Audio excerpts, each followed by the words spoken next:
Now, this is going to shock you. What the Liberals are trying to do is ram through their censorship bill, C9. This is their so-called anti-hate bill, which the Minister of Justice admits will allow people to be criminally prosecuted for what they post online, bringing in UK-style tweet policing to Canada. The Liberals just want us to wave this through. They want us to give them a rubber stamp, a green light to make this law as quickly as possible, even though we have not had the opportunity to do the proper scrutiny of this bill that parliamentarians are supposed to be able to do. Ms. Dillon has been very disrespectful to our guests I'm not. by suggesting you have been disrespectful. that they are Your whole not sophisticated enough to understand how parliamentary committees work. Point of order? 6. Yes. I'd just like to point out that we have, and Mr. Lawton, what he's been going on about, and the Conservative filibuster continuing. I'd like to point out we have members of the very communities he is talking about who are sitting in the audience wanting this bill to go forward. I have a point of order. There are officials here who are ready to help us proceed with clause by clause. It's not a and point of order. everything he's I can't saying. determine whether it's a point of order if I can't hear it, can I? Garnet. So just park it for a second, and I'll get to you. I think the folks in the audience are very sophisticated people. Yeah, I you were think sitting they in the back. You have don't been know. parliamentary committees before. That's You were enough. sitting in the back. Mr. Chair, you chastened me for speaking during her point of order. I You still suspect kept you will talking, now though. chasten So me her too, I'm going to do the same thing Ms. now. Dillon, In Canadian federal politics, the Canucks are represented by two separate yet unequal groups. The globalists who sold out and the opposition trying to salvage a country. These are their stories. Oh, yeah. What I do not support, and no Canadian who values freedom of expression could ever say they support this, is trying to cast a wider net on political expression that may be offensive, but is also what freedom of expression means. Again, freedom of expression does not exist for the benign. It does not exist for things that are not controversial. Freedom of expression protections exist precisely for things that are. And I look at how we have changed, how society has changed on so many social norms. There was a time when Tommy Douglas, who is a lion of socialism in Canada, a lion of the New Democrats, said in a prime ministerial debate that homosexuality was a mental illness. And that was a progressive view at the time. And now we have a situation in which we all realize the importance of equal rights for people of all sexual orientations. And this is something that shows how what is controversial in one era is a norm in another. And we only get there when we have the ability to engage in debate and discussion. And again, courts have reversed themselves as well. I mentioned Beverly McLaughlin. It was, about 30 years ago or so that the Supreme Court ruled there was no right to die by maid. And then you fast forward from the Rodriguez decision to the Carter decision, and the court has a different view because norms change over time. So we should not be stymieing debate and discussion when that is arguably the most important freedom and liberty that we have in this country. Where we go from there is that if we do not take a stand now, an unequivocal stand, and draw our line in the sand and defend freedom of expression, we are going to allow a government that has shown a reckless disregard for civil liberties to offer more unchecked power. These erosions happen gradually, but they are very difficult to reclaim. And I note what was argued by Christine Van Geyn of the Canadian Constitution Foundation, which I mentioned her testimony earlier, but it isn't just that more people will be charged under Section 319 or potentially under the Canadian Human Rights Act or potentially under the Canadian Labour Code. My colleague Mr. Baber has pointed this out, the incredible risk of applying this definition to all federal statutes. So that is in and of itself quite interesting. But again, this is not a case where we should ever put the power to government and just hope that they won't abuse it. I believe it was Maya Angelou who said, when people show you who they are, believe them. The Liberal government has showed us who they are time and time again, including with the Emergencies Act. And it's interesting when you look at artistic freedom, some of the most vocal critics of the Online Harms Act when it came up were people on the left. Margaret Atwood who I put up there right with the BC Civil Liberties Association. I don't think anyone has ever confused Margaret Atwood with being a conservative. If she were ever to run for office, I do not believe I would be sitting anywhere near her on our side of the aisle. But Margaret Atwood, she understands a thing or two about authoritarianism. She wrote The Handmaid's Tale, a book which was adopted into a TV series, which I believe they filmed in Cambridge, which is the riding held by my colleague Connie Cody. And The Handmaid's Tale shows an extreme example of what happens when an authoritarian state expands its power. And as we saw in that, it did not happen immediately. It happened gradually. So we have to be very careful about things that look like they are inconsequential, things that look like they are benign, but actually are not. And I go to our point on of order? 6. Yes. I'd just like to point out that we have, and Mr. Lawton, what he's been going on about, and the conservative filibuster continuing. I'd like to point out we have members of the very communities he is talking about who are sitting in the audience wanting this bill to go Chair, forward. I have a point of order. There are This is not a officials point of here order. who are But it's not ready a point to of help order. us proceed with clause by clause. It's not a and point of order. everything he's I can't saying. determine whether it's a point of order if I can't hear it, can I? Garnet? So just park it for a second and I'll get to you. Ms. Dillon. So out of respect for our audience members who are here wanting this bill to go forward and they don't comprehend what is going on right now, it's a conservative filibuster to block the clause by clause so this bill can go forward. The very organizations and communities you mentioned, they're all in the audience. Look at you. They're all here, left their work, left whatever, to come and assist this committee to see this bill move forward. We have officials here who would like to see the clause by clause go forward. Please, if we can do that. I think this is going nowhere, what you're saying. You're just having circular reasoning. So can we move forward, please, with clause by clause? Thank you. Ms. Dillon, and Mr. Genius, you'll have a point. If I don't answer, if my ruling is not what you think it should be, you can ask me to change that.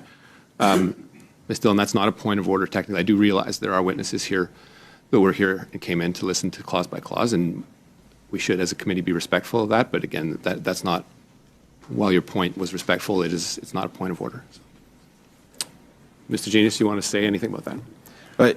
Chair, as you correctly said, it's not a point of order, but also Ms. Dillon has really insulted our guests today by claiming they don't know what's going on. She's also imputed opinions about the legislation to the officials, claiming they don't want understand why we're not moving forward. That's why they're here. Okay, Ms. Dillon. You're just making things up as you go along. I think the folks in the audience are very sophisticated people. Yeah, I you were think sitting in the back. You have don't been know. parliamentary committees before. You were sitting in the back. Mr. Chair, you chastened me for speaking during her point of order. I You still suspect kept you will talking, now though. chasten So me her too, I'm going to do the same thing Ms. now. Dillon, that's enough. for doing the same. Just finish your point, but yeah. Well, please. as I was saying, just Ms. Dillon has been very disrespectful to our No, guests I'm by not. suggesting You have been that disrespectful. they Your are whole not conservative sophisticated enough caucus to right here understand has how been very parliamentary committees work. She's also suggested that they want certain things or don't want certain things.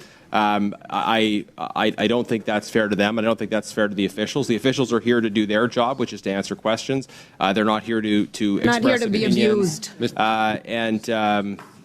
So I think Ms. Dillon should apologize for the comments she made about the guests that are here at the committee.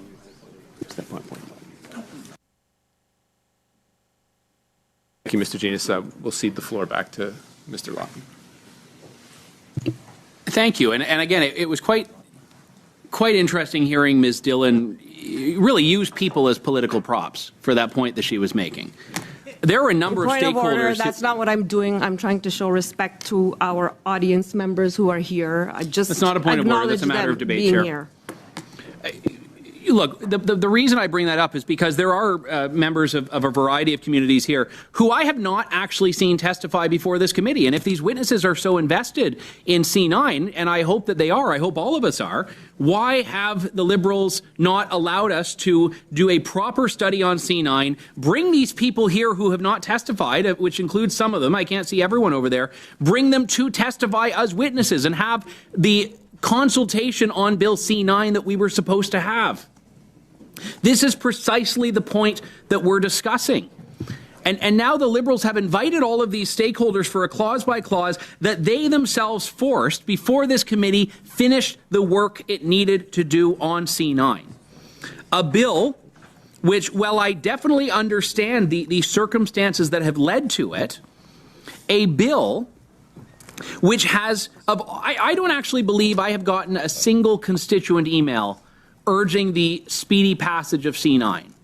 I have had emails from more constituents than I can count, and I'm just talking about as an MP. I'm not talking about emails I've received as a member of the Justice Committee from constituents saying you must stop this bill. And the reason is because they understand what the Liberal members choose not to, which is that this bill will attack freedom of expression.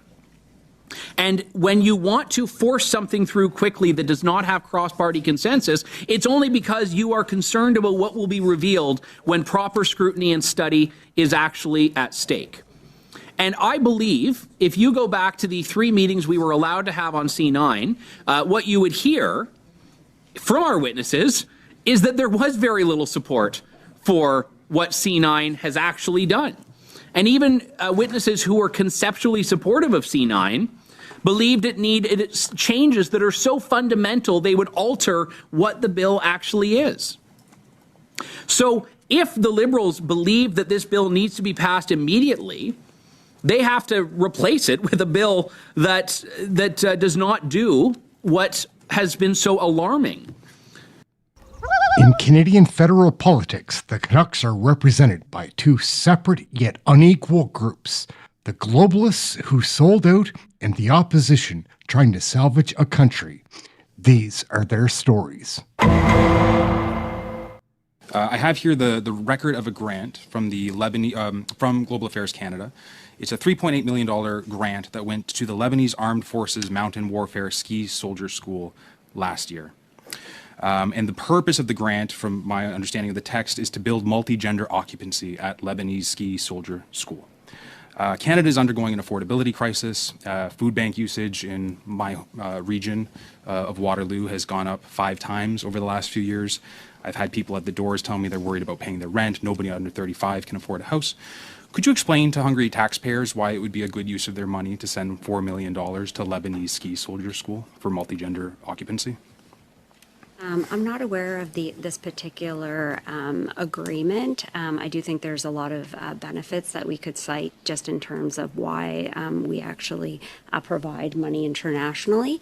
And perhaps I could just turn to my colleagues who could provide a little bit more detail just in terms of some of that rationale. Yeah, thanks very much for your question. And supporting international development it's not about choosing between helping others and helping ourselves. It's really about recognizing that we live in this interconnected world where global stability, health, and prosperity directly affect Canadians.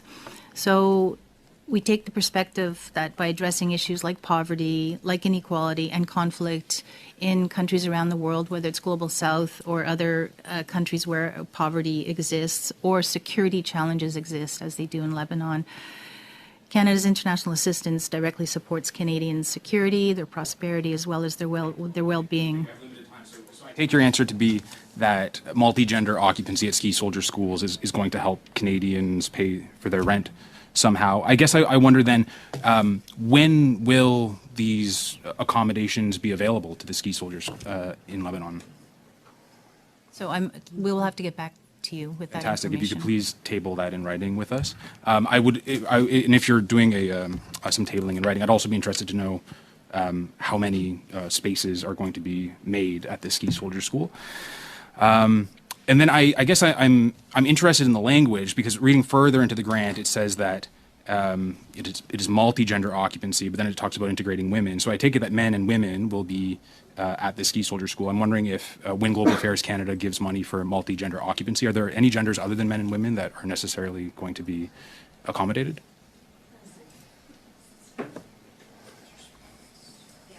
I'm not aware. Okay, if you could table that as well, I would be interested.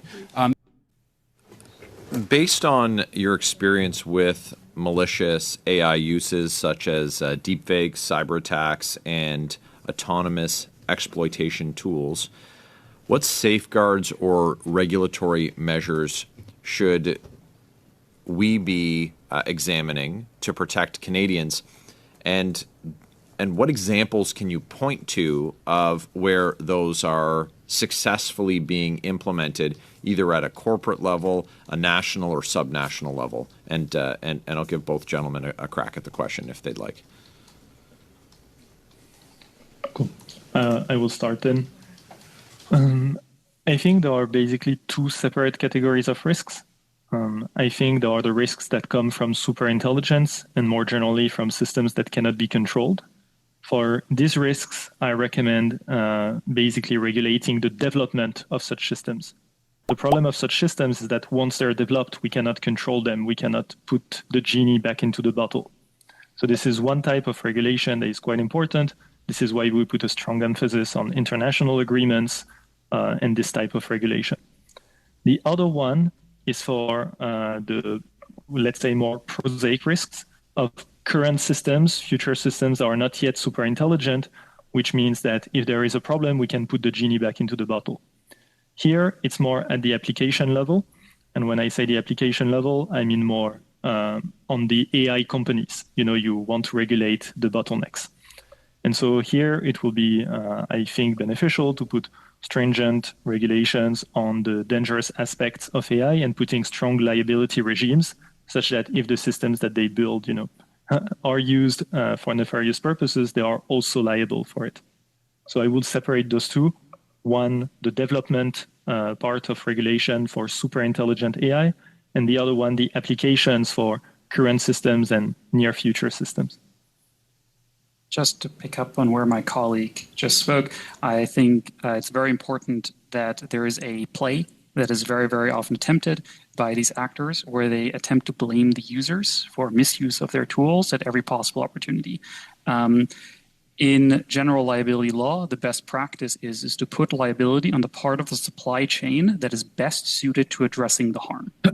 Obviously, the part that is best suited to addressing the harm are these massive corporations with the best technical talent in the world, massive platform leverage, and so on, rather than on the user. So I think I would push against user liability as the way to address these risks and much more on developer or employer liability.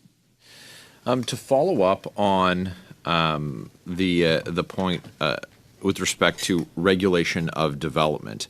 So if we gatekeep the advancement or development here, and we have treaties with many other countries, but say, for example, Russia and China, or Russia or China, don't participate in the treaty, wouldn't we find ourselves in a situation where our adversaries are proceeding with development in an AI arms race while we just watch and hope that things don't get out of hand when, based on the context that you provided in your opening statements, we know that it almost certainly will, but we may not have developed tools that would allow us to defend against it because...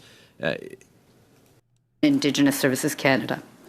Mr. Chair, I'm going to stop here, and I'm happy to take questions from members of the committee. Thank you, Minister. And the floor is yours for 6 minutes, Mr. Brandon Leslie.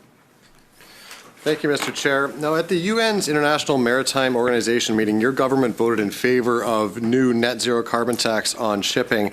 Witnesses told this committee that that tax could cost up to $500 per ton, which will obviously get passed on to Canadians through higher prices of everything that we buy that's shipped here.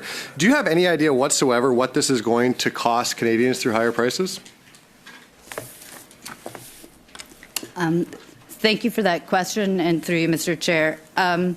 This has been a long-going issue that I hear from questions coming from the Conservatives, which is that the idea that any action on climate change is a net negative, not only for our country, but for the world. We know that the impacts of climate change... I'm just looking for the cost of the tax. If Pardon implemented, me? has the department or have done any estimates on what the tax would cost the average item in Canada and therefore Canadians that's passed on to? So as far as the policies that we have in place, we already, and I have said this before, but actions such as the industrial carbon price do not increase the cost of food for Canadians, do not. And so when we're talking about actual policies that we have in place in Canada.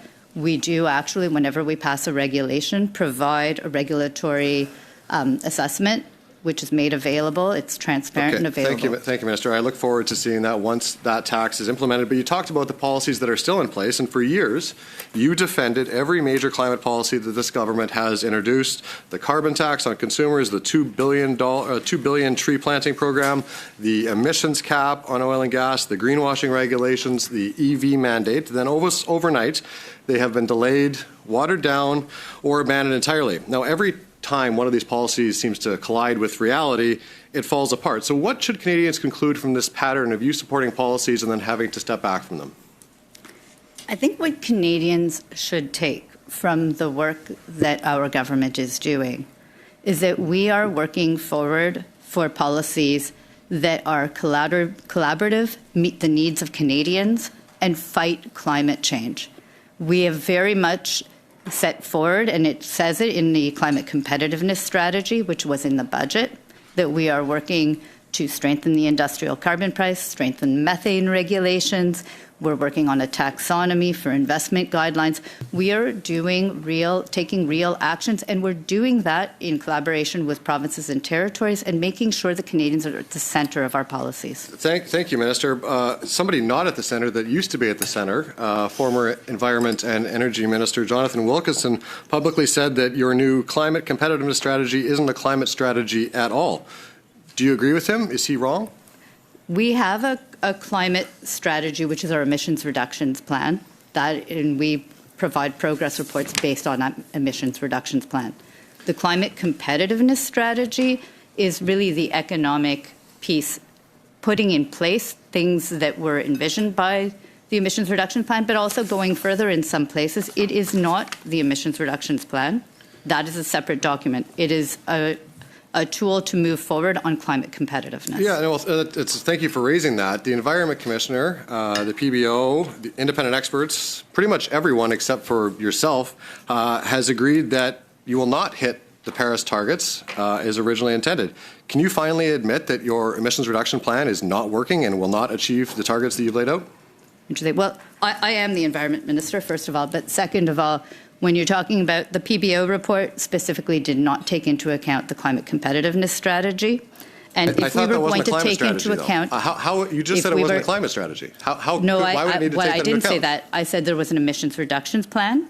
That the climate competitiveness strategy does not replace the emissions reductions plan. So everybody else is wrong in saying that we're not going to hit these targets, and you're right, and everyone else is wrong? What I have said, if you'd let me complete that one, is that we always knew that the targets would be ambitious. We could set low targets. We could have stood by lower targets, and they would be easy to meet. This requires us to stretch. We're determined to keep doing the work to meet them. Could you tell me the gap in raw numbers between what we expect the 2030 target, what the 2030 target is, and where we are going to end up in 2030? What is that gap right now? So an emissions reductions plan will be provided by the end of this year, which will provide more details as to exactly where those different numbers stand.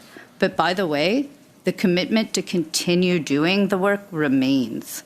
And I think that that's a very important piece. And I would hope that the Conservatives would be willing to support us, because all I hear from Conservatives is that they keep on wanting to remove every single thing we do. You're going to keep on keeping on, and that's great. Could you tell this committee if there's any specific environmental or climate policy that is simply non-negotiable? It is a red line that would, if crossed, have you resign just like Minister Guilbeault did?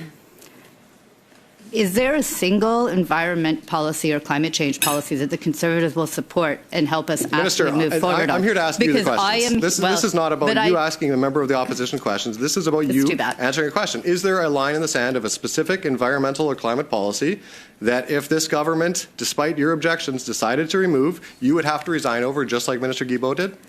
My goal in everything I do is that we keep working to move our country to a low-carbon economy, to net zero, that we keep doing the work that we need to do. It's important for our future generations, and it's important to make sure that we're globally competitive. Thank you, Minister. Thank you, Mr. Leslie. Mrs. Amidema, the floor is yours for 6 minutes. Thank you very much, Mr. Chair, and good morning, Minister. Great to have you here. Having done climate work for so long at the local government, I know that it's important to have really ambitious targets and plans, but that you actually need everyone on board to do them. That's all levels of government. That's utilities. That's the business community. That's our nonprofits, and that's the public. And I'm really excited because the next study that this committee is going to look at is one that I proposed on the losses that happen with extreme weather events, insured and uninsured, and what kind of framework we need to protect people going forward. So could you explain the economic consequences of delaying climate action and why consistent policies are important both for our communities and our businesses? Thank you. And that's a really good question, because one of the things that I think gets missed in a lot of the noise that we hear in the House of Commons especially is that climate change and not taking action on climate change has a cost, a real cost right now. You can see it in the cost of food. One of the largest impacts on increased cost of food is the impact of climate change. It happens when there are droughts, when there are floods. All of these types of things impact the cost of food as we move forward. But beyond that, there's also a competitiveness moment for this country. And Canada has a real edge. We have 9 of the top 100 clean tech companies are based in Canada. So we are second only to the United States in the number of companies on that list. And there's a real moment that if we don't meet it, we lose economic opportunities for our country as well. And that is something that we need to consider. So when we put forward the climate competitiveness strategy, a big part of that was making sure that we were creating certainty and predictability for industry so that they could actually go to where the global economy is going. And the global economy is going to net zero. When I was at the G7, when I was at COP30, that was something that kept on being reinforced. And so if Canada wants to be able to have a space and to lead in that economy, to even be able to access diversified trade markets, making sure that we have sound climate policies here is important to being able to reach those opportunities. Thank you for that. Can you please touch on how projects that are assigned by or to the Major Projects Office and impact assessments will continue to protect our environment, protect species and habitats, as well as Indigenous rights? Yeah, thanks. So 2 pieces, I think, it's just as we break down what happens when we say that we're referring a project to the Major Projects Office, because there are 2 pieces of the Major Projects Office, and there's a Build Canada Act. Right now, we've referred many projects over to the Major Projects Office, and that is really a chance to have some streamlining where they have extra support in being able to put the pieces together. And through that, the environmental assessment process, the impact assessment agency very much remains a part of that process of assessing those projects going forward. And then there's also the Build Canada Act, which again has as one of its criteria the clean growth and climate objectives for our country. And in our budget, we actually are proposing to reinforce that Build Canada Act by including wording that goes to the application of a climate lens to projects. So that is right now like the 2 pieces that we have, but the projects that have been referred right now are with a Major Projects Office. Excellent. Minister, you touched on climate competitiveness strategy. Can you tell us a little bit more about how the strategy could create jobs for Canadians, how it could drive emissions down? You spoke to the investment already, but kind of the major pushes that it's going to provide as a strategy? Yeah, so one of the things that really strikes me in the conversations that I have with industry and many different kinds of industry is that they want to have very clear, predictable rules as to how, what environment they're working within. And so things like having a very clear industrial carbon price, where they know what the credit prices are, they know what they'll be facing into, that helps them to make sure that they're investing towards that. So the main piece, if I was going to say, about the climate competitiveness strategy that I think is so very important is that it creates that predictability and it creates that certainty for industry moving forward. We have said that we are committed to continuing with it. But the other piece, which is when we look at global markets, like the European Union, they have carbon border adjustments. We're seeing that the UK as well. We're seeing that with different markets that we're trying to access as we diversify our trade. And so being able to make sure that we have these climate policies in place helps us to access those markets. It can give Canada an edge. And that's what we really need to do in this moment. Thank you for that. Yeah, we heard that all through witness testimony on EVs as well. The market certainty is absolutely the most critical piece. Thank you so much. Finally taken some time to meet with us today. Minister, rural Canadians have been very clear that EV mandates make little sense in their small communities where long distances are vast, harsh weather, high vehicle costs, and limited charging infrastructure make adoption far more difficult. Will you acknowledge to this committee that a rigid one-size-fits-all approach does not work for rural Canada, yes or no? So as you know, the EV regulations we had consultations that closed last month. We're reviewing yes it or no, right Minister? now. Do you agree that these mandates don't make sense for rural Canadians, yes or no? What I was saying is that I just want to be clear. Do I believe that EVs can make sense in rural areas? We've seen in other parts of the world, absolutely. But I just want to be clear that we're in a period where we're reviewing after having completed consultations. So right now, we're still looking at how to make sure that we have the strongest policy going forward on zero-emission vehicles. Thank you, Minister. Brian Kingston from the Canadian Vehicle Manufacturers Association told this committee that the government's pause of the 2026 EV mandate was a recognition that this regulation isn't working and that the targets are unfeasible, noting that it would require a 200% plus increase in sales in order to meet your 2026 requirement. Based on that evidence, will you commit to permanently removing the EV mandates, yes or no? So we're in a period of review, and I will be putting out new pieces. Do you personally support removing the mandates, you as the Environment Minister? I support making sure that we have a policy that is based on the consultations and review, and it will be the strongest policy. Do I believe in zero-emission vehicles as part of the future around this world? Absolutely. But will you support removing the mandates? Yes or no?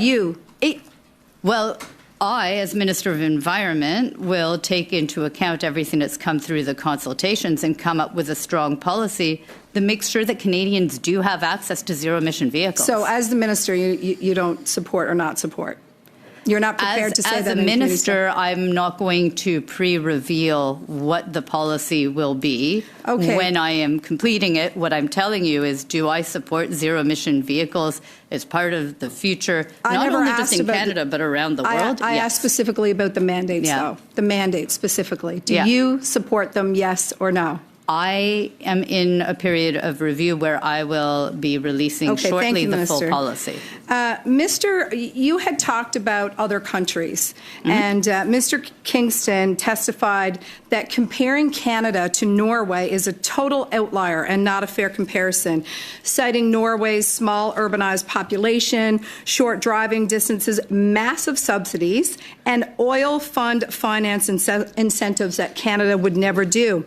Given this evidence, why does your department continue to cite Norway as a model when the auto sector says that it's fundamentally incomparable to Canadian realities? Quickly, Minister. Thank you. There are a few pieces to that. The first part is, I think that it is worthwhile to look at the fact that Norway, as of today... But it's not comparing apples to apples. So Norway is a northern country that does have rural parts. But it doesn't have vast distances the same as we do.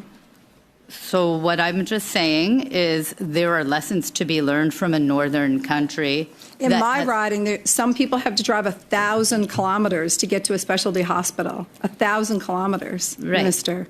So how are the realities the same? I don't understand.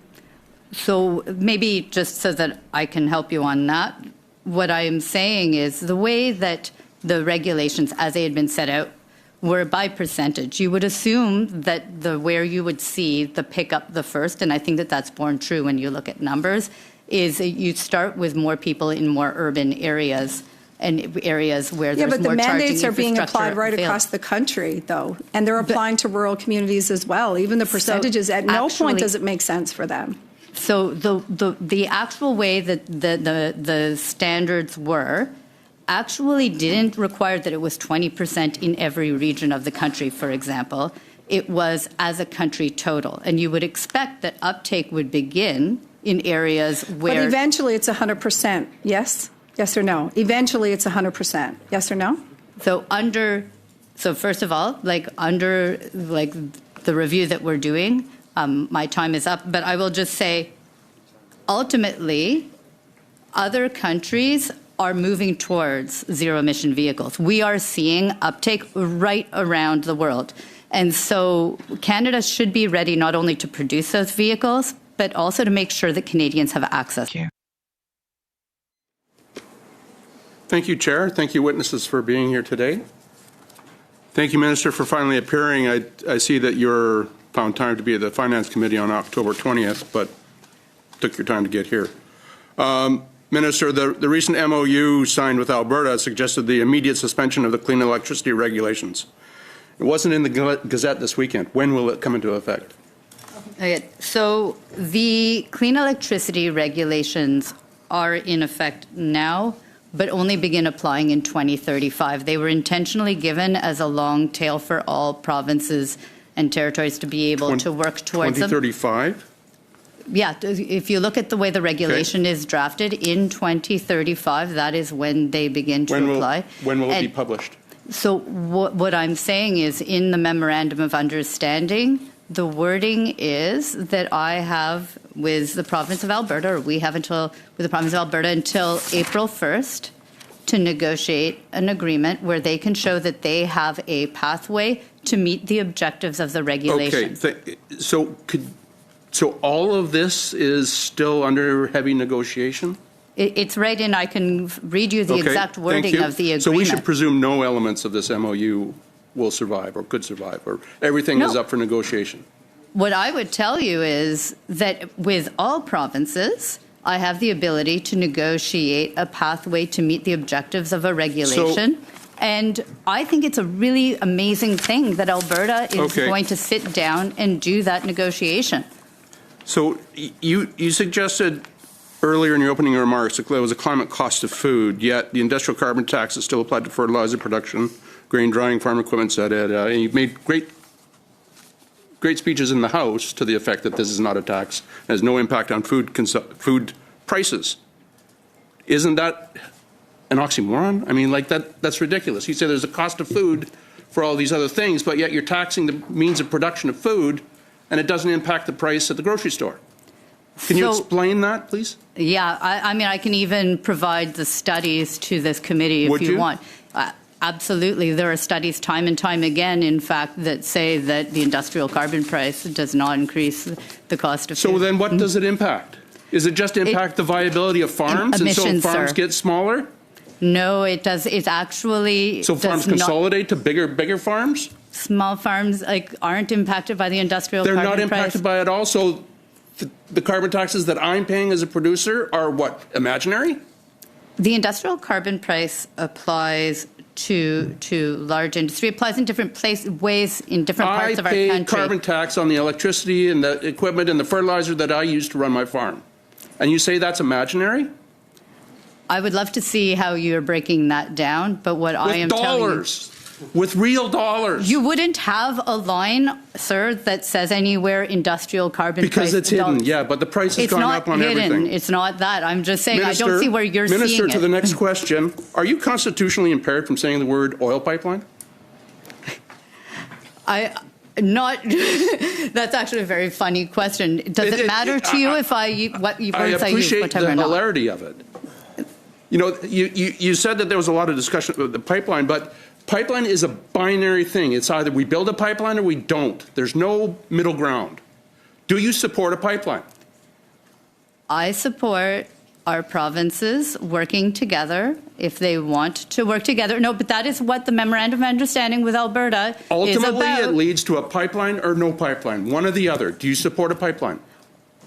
I support that if the provinces and the Indigenous peoples are in agreement, that then there is a pathway to actually make that happen. But I am Make not what going happen? for a pipeline. But Thank what you I'm very saying, much, Minister. but no, but I think it's really important. I would not override Indigenous peoples' agreement, and I would not override the province of British Columbia, which is what the Conservatives say they would do. So the province of British Columbia has a veto. The Prime Minister has been clear. The Prime Minister has sole responsibility under the Constitution and C5. You are repeating again the Conservative line that you would override the provinces and Indigenous people. Point of order, Mr. Chair. There's a lot of interrupting. I think it would be nice to give ample time to respond to questions. Thank Appreciate you. the point.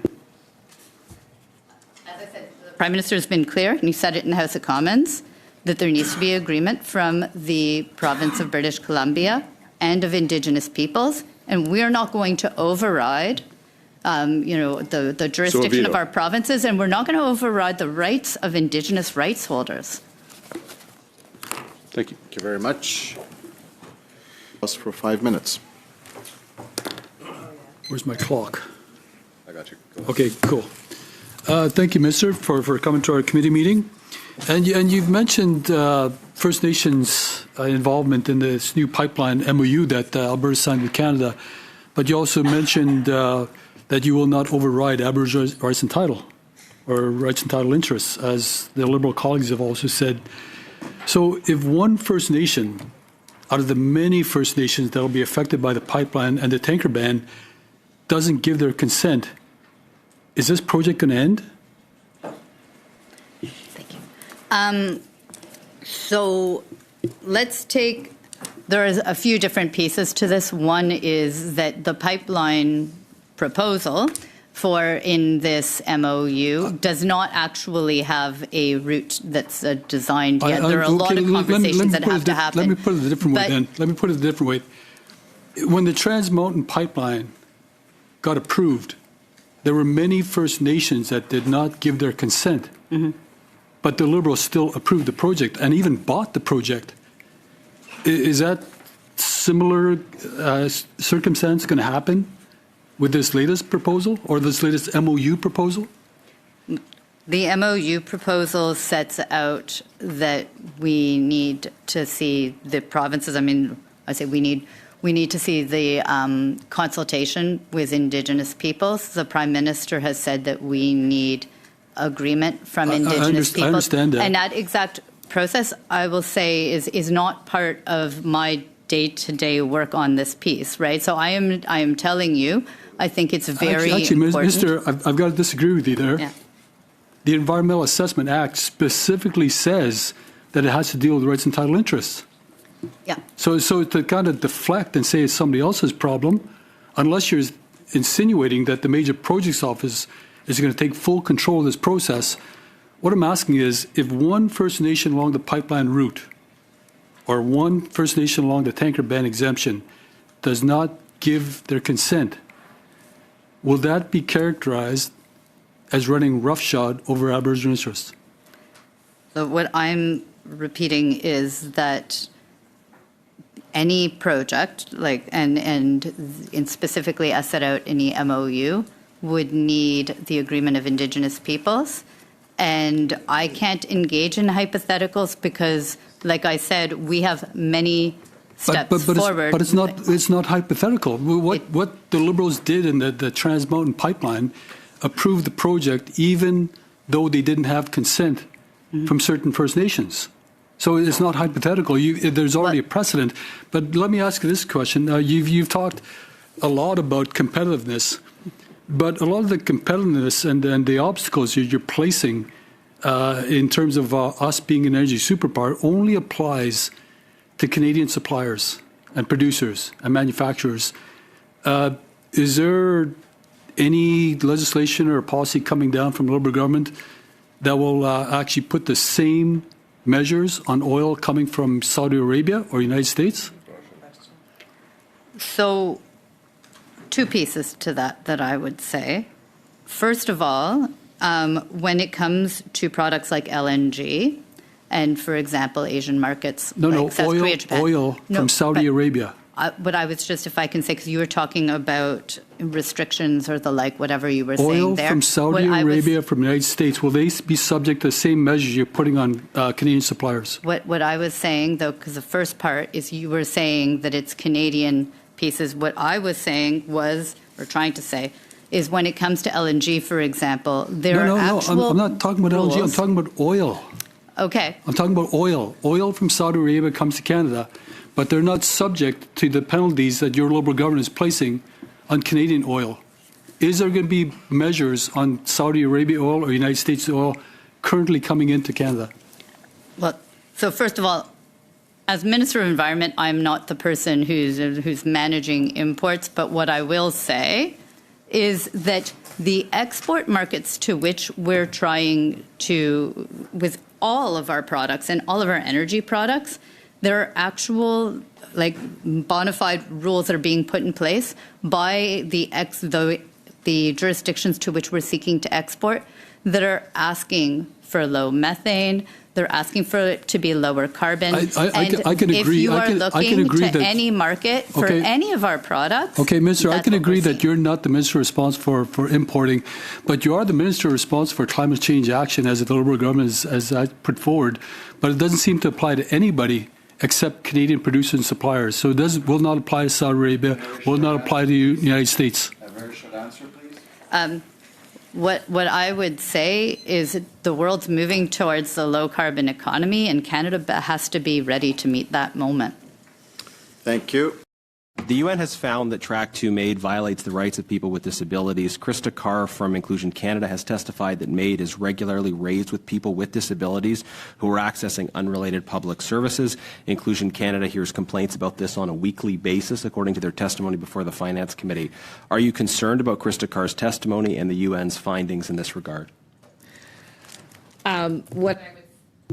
What I would say is that medical assistance in dying is a deeply personal issue, and certainly we have heard from the disability community their concerns around medical assistance in dying. We've also heard from many other Canadians about the need to have relief from irremediable suffering, and that is a I guess, Minister, balance. if I can just add some precision to the question. Krista Carr's testimony was about people who have disabilities and are seeking unrelated public services. So we're not talking about people who are asking for MAID. We're talking about people seeking unrelated public services who are having MAID proposed to them, offered to them. And I wonder if you think that's acceptable. So, Mr. Chair, my job as Minister of Jobs and Families is to make sure that people with disabilities have every opportunity to participate in society that people without disabilities have. So I'm responsible for the Accessibilities Act. I'm responsible for the Opportunities Fund. But Minister, again, if I can just clarify, the issue we're talking about is people coming seeking other public services. So people interacting with government. Who have disabilities. And there have been reports repeatedly raised by Inclusion Canada and other stakeholders about people trying to access those services. And you, as the person who's supposed to be a champion for Canadians with disabilities around the cabinet table, I think should be seized with this. I mean, do you think it's a problem that people trying to access unrelated public services are having people representing government in positions of authority repeatedly offering them something they're not looking for in this regard? Is that a problem?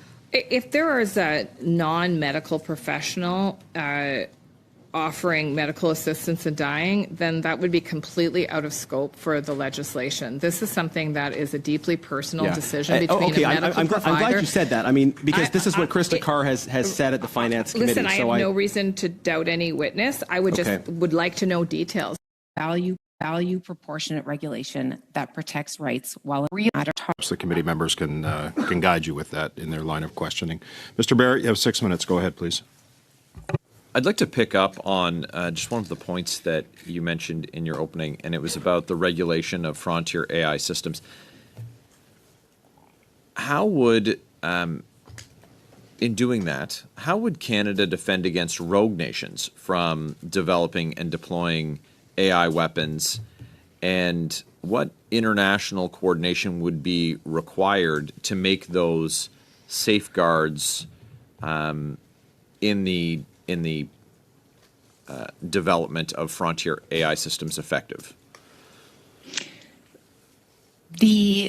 Every nation has an advantage, has a sort of draw to protect its own systems as much as possible. And Canada has been working internationally since 2019 through the Global Partnership on AI, through the OECD, through the G8 and G7, sorry, and through other international mechanisms, including now the International AI Safety Institutes. We've been working quite diligently to establish more of commonality in how we are approaching AI and the regulation or the protection of AI around the world, of frontier AI around the world. So where we've got rogue nations that may be developing certain AI systems that are offensive to our own principles, it's really important to understand that Canada is already embedded in these international committees where we are playing a key role in establishing what the norms ought to look like, but also what the mechanisms to enforce those norms. We're not going to be able to do it alone at all. We do have to find who our friends are and where we have commonality in approach and in values. And just through that, establish the mechanisms that we need to defend those values and that approach.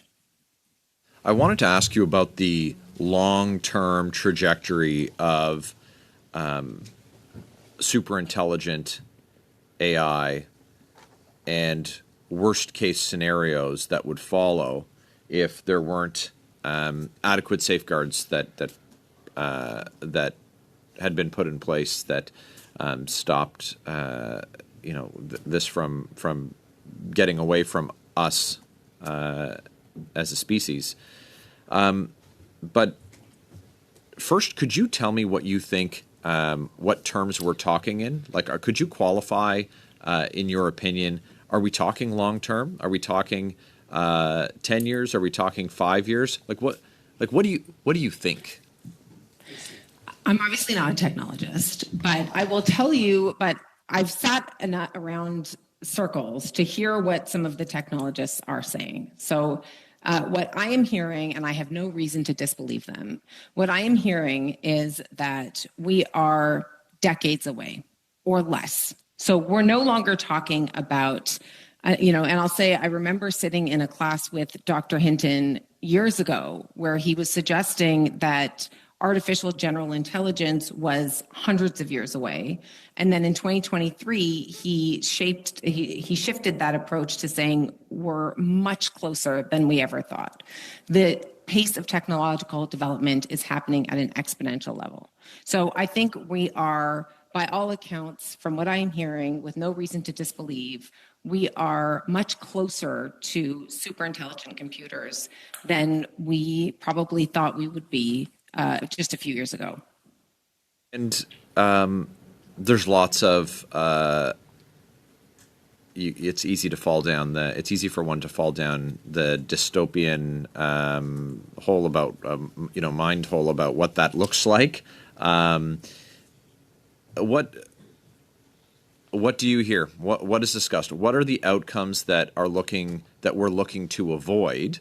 And then, so I've got just over 2 minutes left. What are the outcomes we're looking to avoid, and how can we, as a parliament, play a role in preventing that from happening?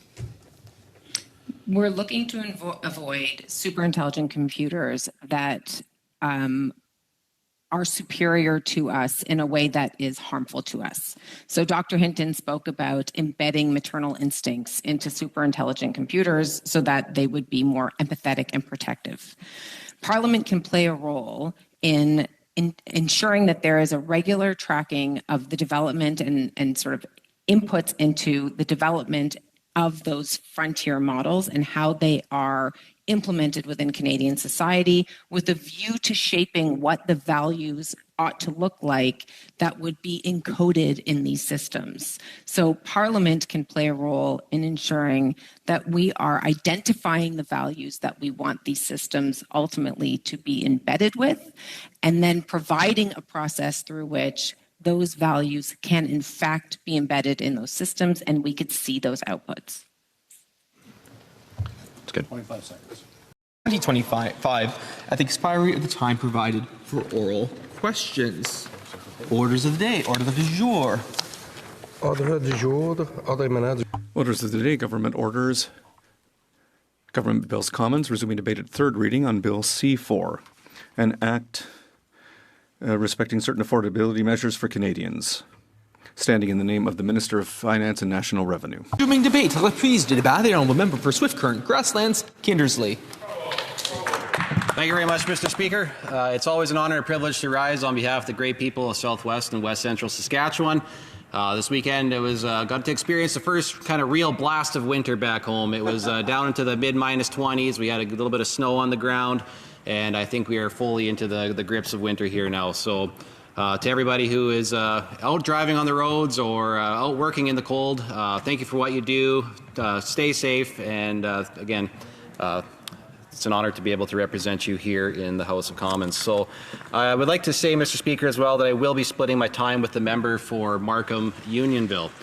So we're speaking today on Bill C4, and if the government were to come up with a creative title for this bill, I mean, they could start with repealing Justin Trudeau. That would be a good way to frame this bill, because for the last number of years, Mr. Speaker, we heard over and over and over, time and time again, from the Liberals on that side of the House that, Canada had to have a carbon tax. That the carbon tax was the most effective way to deal with climate change. That the carbon tax was an affordability measure. We heard all kinds of ludicrous and crazy comments from the government about the carbon tax, and they told us repeatedly again and again and again that we had to have it. We had to have that Conservatives needed to support the government or else, and so on and so forth. But yet here we are.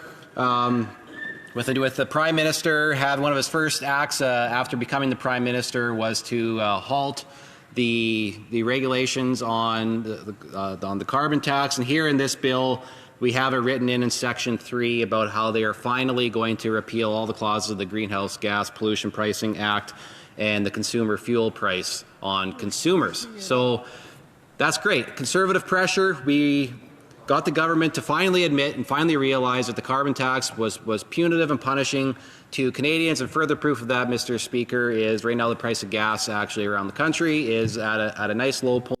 Merci. Thank you. Mr. Mantle, 5 minutes. Go ahead. Thank you, Mr. Chair, and thank you to our witnesses for appearing and providing their valuable testimony. Picking up on the comment from my Bloc colleague about the protection of people, I want to focus in on priorities for a moment and the government's current priorities with respect to artificial intelligence. You may be aware that the government is currently reviewing its AI strategy, but the existing AI strategy, the Pan-Canadian Artificial Intelligence Strategy, lists 3 priorities. The first priority is commercialization, so making money off AI. The second is standards or protections in that area, and the third is talent and research. Do you think that those priorities are in the proper order? I think it wouldn't be a surprise that we would disagree, that these are the most important priorities. While, of course, again, we think, I think both of us are technologists by background. We love technology. We got into this to do technology to make the world a better place. This technology is dual use. It is power, and it is very important to use it correctly when we're dealing with unprecedented technologies of this kind of power. So to get a good outcome, I think the most important thing is to get this right, to not repeat the mistakes of social media, to not let technology exist for technology's sake, but for technology to exist to benefit people. And this is not what technology will do by default. We have to make it do that. So we think this should likely be the top priority, and in the sense of most acute risk, we believe superintelligence to be the most pressing, personally. I would tend to agree and may add something. I think it was in July of this year that YouTube Shorts reached 200 billion views per day. And there was an entire article from YouTube about this that was extremely happy about the fact that it got 200 billion views per day.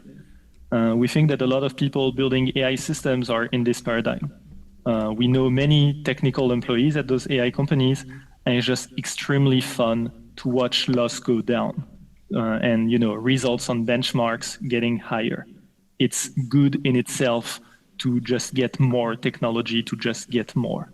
It's fun, it's great to see, and you don't need to think much. So I will echo what Connor said, and I do believe that it should be the biggest priority when developing technology to ensure that it benefits people, humanity, and So if I'm understanding your testimony, you would suggest that the priorities should be reversed and that standards and that sort of protection should come before commercialization in the government strategy. Is that correct? I think that benefiting humanity can be done through many ways. So in the context of superintelligence, we believe that it's through regulation and protection, but for other things, it's by using the technology in good ways and using it in a way that benefits people. Personally, I'm quite hopeful about AI in the context of education. I think different people have different priorities, but if one tries to use AI for good, I believe a lot can be done with it. It's a very powerful technology. Great. Canada has just recently, in this government, created a new minister position, Minister of AI. And in one of his first speeches after becoming Minister of AI, Mr. Solomon said Canada, quote, would move away from over-indexing on warnings and regulation, end quote, to make sure that the economy benefits from AI. Could I get your reaction to that approach? My general opinion is that yes, I think you can get a lot of economic benefit by neglecting human flourishing. This is something that we've seen historically many, many times. There are many ways to pump a stock market at the expense of people. For example, deregulating Ponzi schemes is very profitable in the short term, and then eventually the bill comes. I think we're seeing a similar thing here, is building a long-term responsible stewardship of building a good society and that uses technology effectively. Again, I think that benefiting mankind also means using AI, but using it correctly and for the benefit of mankind. And this is harder and in the short term less profitable. Okay, thank you, Mr. Mantle. Mr. Lee, I'm just going to get you to move that microphone down a little bit. It's coming in a little hollow right now, but we want to make sure that the interpreters are understanding what you're saying. Mr. Indigenous Services Canada. Mr. Chair, I'm going to stop here, and I'm happy to take questions from members of the committee.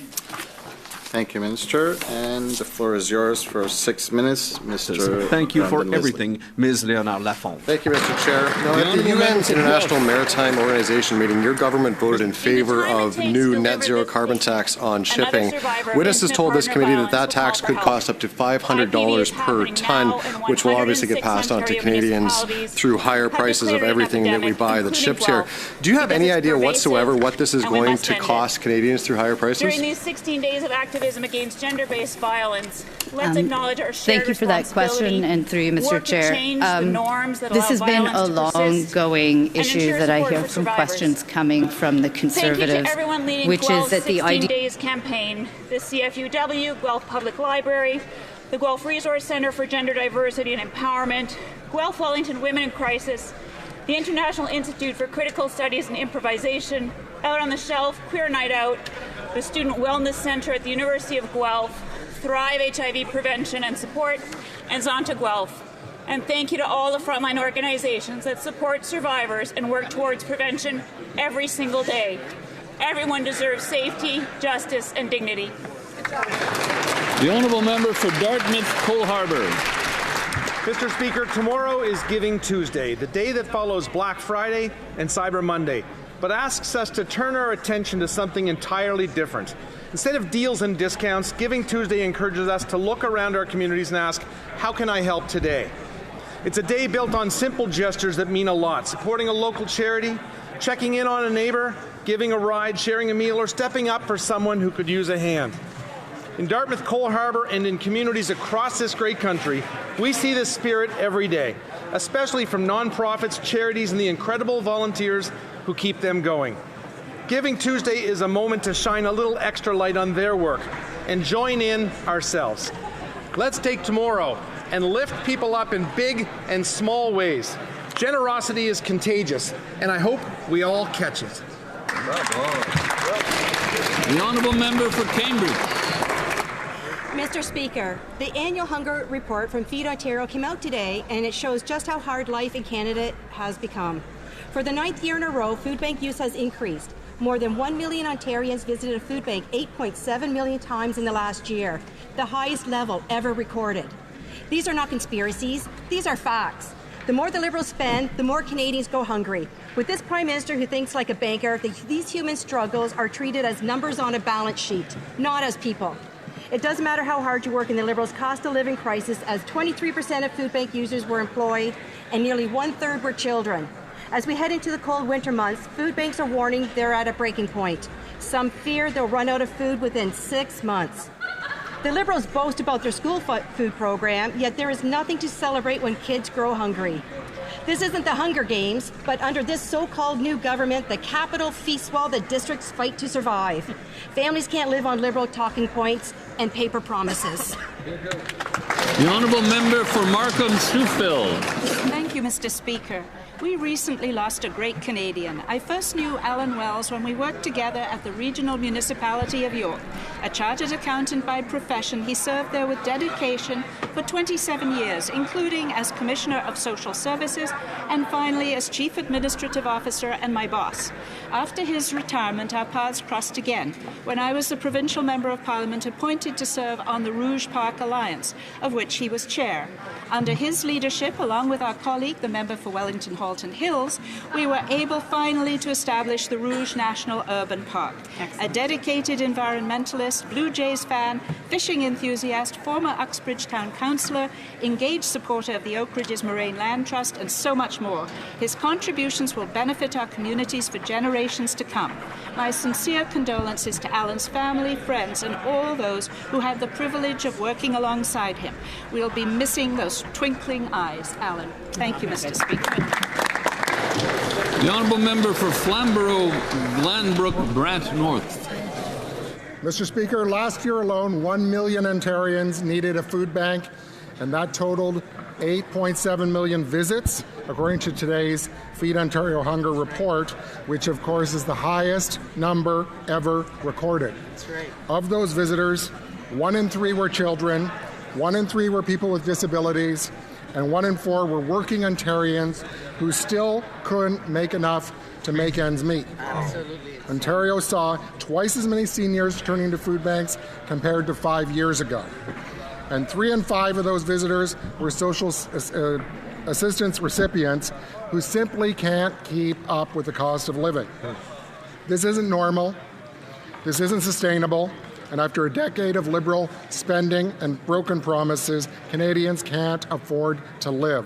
So how many more warning signs will this government ignore while families, workers, seniors are being pushed to the breaking point? Yeah. The honourable member for Poilievre. Thank you, Mr. Speaker. Today, I wish to highlight the incredible work done by the women and men of the reserves of the Canadian Forces in Poilievre, the members of the NCFM Radisson and the 12th Regiment. Every day demonstrate professionalism and hard work. They define our armed forces.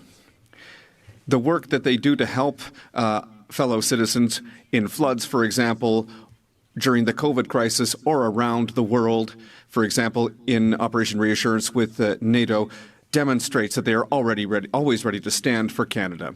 They work hard to protect and represent Canada with honour and merit, and their work must be noted.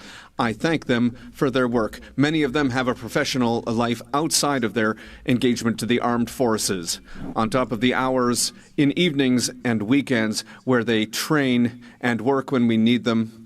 We thank them for their engagement, their courage, and we thank you for serving our region and our country. We are proud of you. The honourable member for Swift Current Grasslands Kindersley.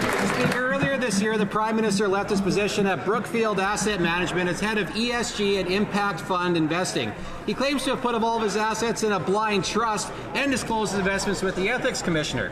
With a conflict of interest screen in place, everyone's supposed to just trust the process after the head of Canada's government left working with a company known for using tax havens in the Caribbean. It also means he must recuse himself from policy discussions involving multinational investment firms. How's that going to happen consistently while running a G7 country? Last week, a senior Brookfield executive admitted to the Ethics Committee that the Prime Minister wouldn't have to worry about managing so many conflicts of interest if he just sold his assets instead of putting them in a blind trust. It was also confirmed that 95% of Brookfield's companies are not included in his screen. By the way, the same Brookfield executive had a meeting with the Prime Minister in October after he already met with the Brookfield CEO back in May. Are Canadians really supposed to believe the blind trust is hidden from them? What more do we need to see that this government is starting yet another round of Liberal corruption? The honourable member for Don Valley West. Mr. Speaker, it's a privilege today to rise to celebrate a great Canadian, a great leader, and a good friend. For 10 years, Julia Hannigsburg has served as CEO at Holland Bloorview Kids Rehabilitation Hospital in Don Valley West. Holland Bloorview has become an incredible centre of excellence with a reputation in Canada and abroad. Holland Bloorview recently received the highest possible rating from Accreditation Canada, an exemplary standing recognizing its commitment to excellence in all parts of healthcare delivery. This is just one of the marks of Julia's incredible leadership. She's combined her passion for children with disabilities, her work ethic, and her magnetic personality to make Holland Bloorview a place of innovative treatments of the highest level of respect for children and their families as it promotes social justice and inclusion for children and youth with disabilities. Holland Bloorview is a family. It continues to do great work. It will be missing Julia. Her legacy will continue. Oral questions, questions orales. The honourable leader of the opposition. Mr. Speaker, Canadians should be able to eat their fill, but the Inequality Observation Authority said that food insecurity has gone up by 82% in Quebec. And there has been a 116% increase in the number of people going to food banks. 1.7 million Quebecers cannot eat their fill. Why is this government forcing this? Why is this Liberal government forcing Quebecers to pay more on their taxes and on inflation? They're feeding bureaucracy instead of feeding their families.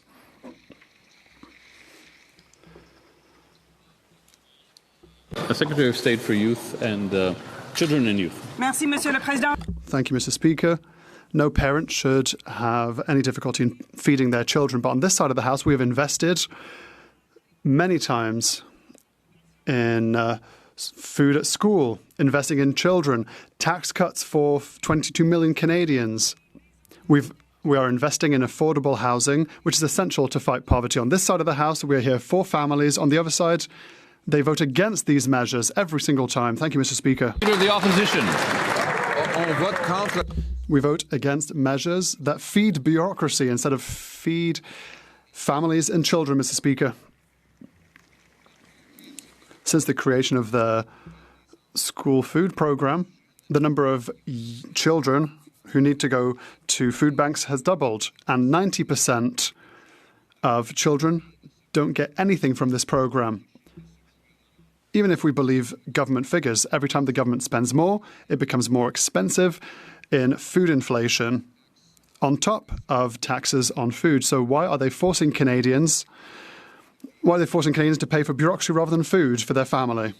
The Honourable Leader of the Government in the House. Mr. Speaker, my colleague just talked about the food school program. There's also the childcare benefit. We could talk about automatic benefits. So no bureaucracy when things are automatic.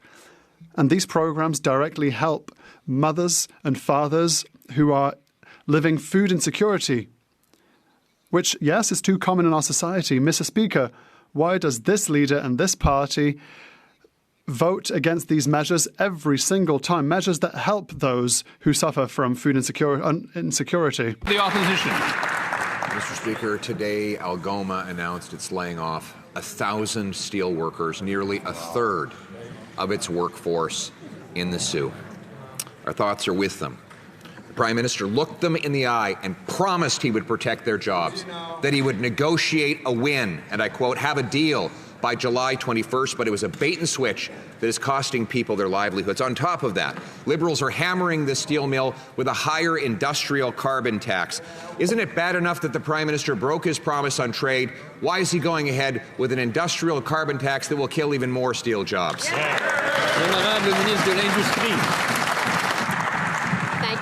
Thank you, Mr. Speaker. Obviously, our thoughts are with the workers affected by the unjustified and unjustifiable tariffs imposed by the White House, and we'll continue to work with them as Algoma Steel is going through a difficult situation, to say the least. Mr. Speaker, my team and I have been in contact with Algoma's leadership team. We absolutely have every confidence in the Algoma workers as they're going through this hardship, and we will make sure that we support them as they're developing new products and also accessing new markets. We'll fight for these jobs, Mr. Speaker. The Honourable Leader of the Opposition. Mr. Speaker, more promises and more Liberal thoughts will not put food on the table of those out-of-work steelworkers. And they're not alone. The Liberal food cost crisis is growing, according to today's Feed Ontario report, which reveals that food bank use is up 13% in 1 year and 165% since this Prime Minister became the economic advisor to this Liberal government. 8.7 million Ontario visits in 1 year to the Ontario Food Bank, while this Prime Minister hikes carbon taxes on food production. Why is he driving more people into hunger with higher taxes? The Honourable Minister of Jobs and Families. Mr. Speaker, every step of the way, these Conservatives fight against the supports that Canadian families talk about needing. And in fact, Mr. Speaker, they just asked a question about workers that are facing job losses at Algoma Steel. And yet, Mr. Speaker, when they had a chance to vote for expansion of EI, for easier access, longer duration, and more generous benefits, they voted against it, Mr. Speaker. So how do they in any way have the right to stand up and talk about the needs of Canadians when they stand in the way of the supports that those very Canadians need? The Honourable Leader of the Opposition. The supports that those Canadians want and need is a paycheck, Mr. Speaker. And they want to be able to afford food. They should be able. In a country with this much farmland and this much wealth, our people should be able to eat. But according to the latest report by Feed Ontario, there's been a 165% increase in food bank use in Ontario alone since this Prime Minister joined this government, yet he wants to go ahead with an industrial carbon tax on farm equipment, food processors, and fertilizer that will drive up the cost of food. Why does he get fat on his tax havens while he taxes people?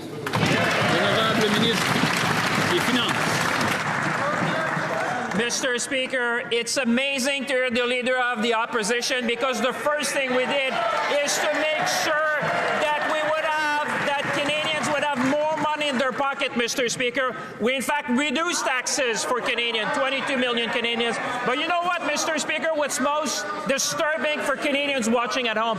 At every step of the way, where we were there for families, where we were there for workers, where we were there for Canadians, they stand in the way, Mr. Speaker. That's the leader who voted against Canadian. On this side of the House, we believe in Canada. We're going to grow this country. We're going to work for families. We're going to protect the worker. We're going to build Canada, Mr. Speaker. The Honourable Leader of the Opposition.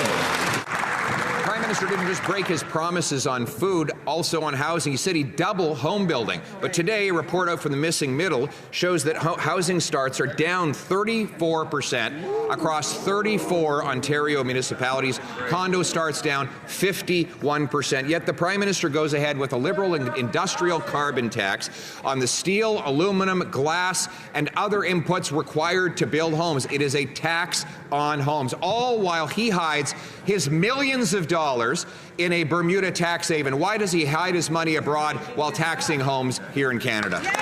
The Honourable Minister of Housing and Infrastructure. Thank you, Mr. Speaker. If the Leader of the Opposition and Conservatives actually cared about affordable housing, they would have voted for the budget with $13 billion for affordable housing. Mr. Speaker, they could have voted for $1 billion to fight homelessness and build supportive housing.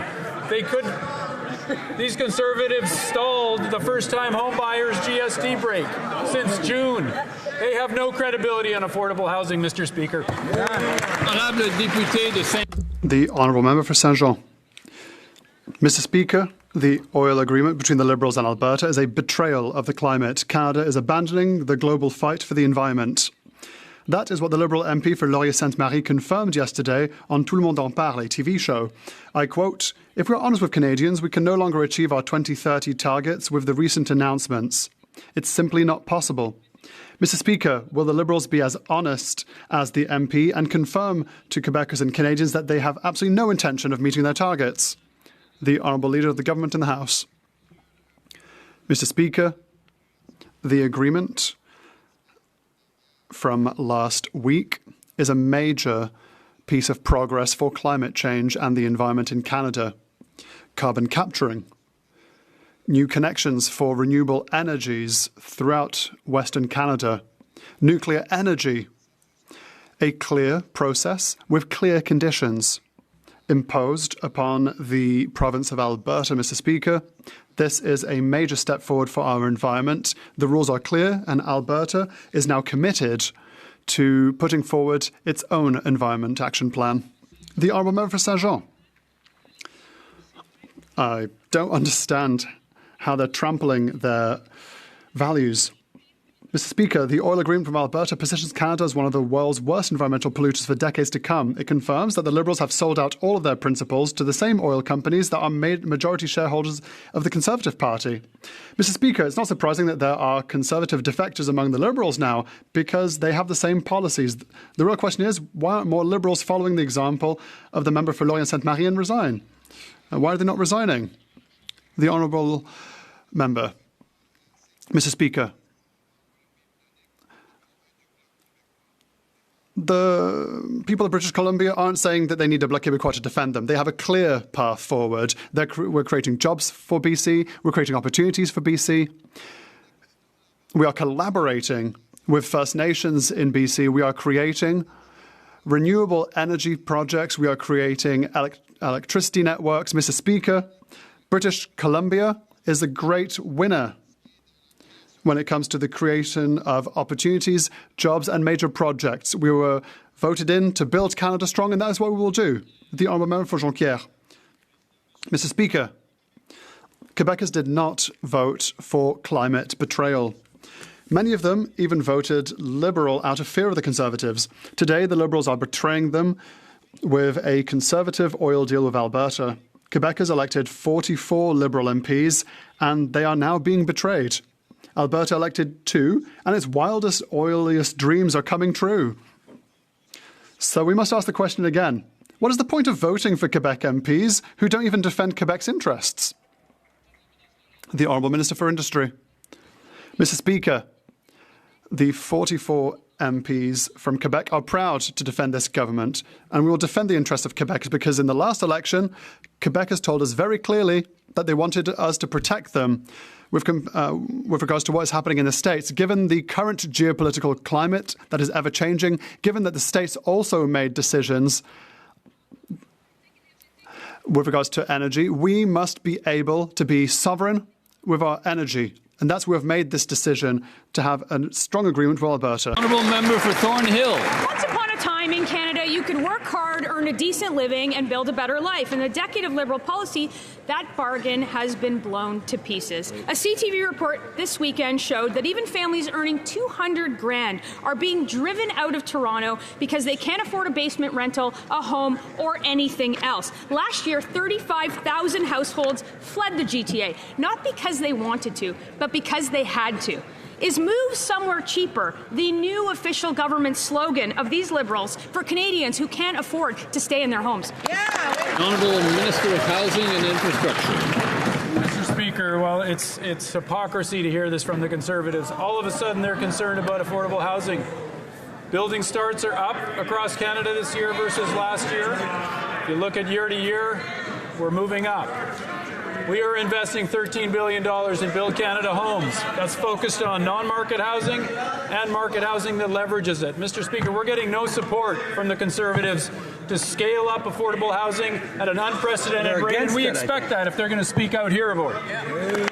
The honourable member for Thornhill. Speaker, it is clear we would never support any of the policies that doubled home prices over the last decade. But families aren't just leaving Toronto because it's expensive. They're leaving because it's dangerous. We have needles in parks and crack pipes on the subway, and everybody is just supposed to pretend that all of this is normal. Does the government understand that public safety failures and the cost of housing, the cost of food, the cost of everything else are pushing Canadians out of their own communities after 10 years of their Liberal failures? The Honourable Minister of Jobs and Families. Mr. Speaker, it'd be really nice if these Conservatives would read the reports that they quote in the House of Commons. Food Banks Ontario talks about the importance of increasing base rates for social assistance, making sure that people living in poverty have sufficient social supports, Mr. Speaker, investing in income supports for Canadians like we have done through the Canada Disability Support payment, Mr. Speaker. The kinds of recommendations coming out of these reports fly in the face of the individualism that we hear over on the other side, Mr. Speaker. What Canadians know is that sometimes people face hard times, and when they do, they want their country to be there for them. The honourable member for Mégantic-l'Érable-Laude-Binière.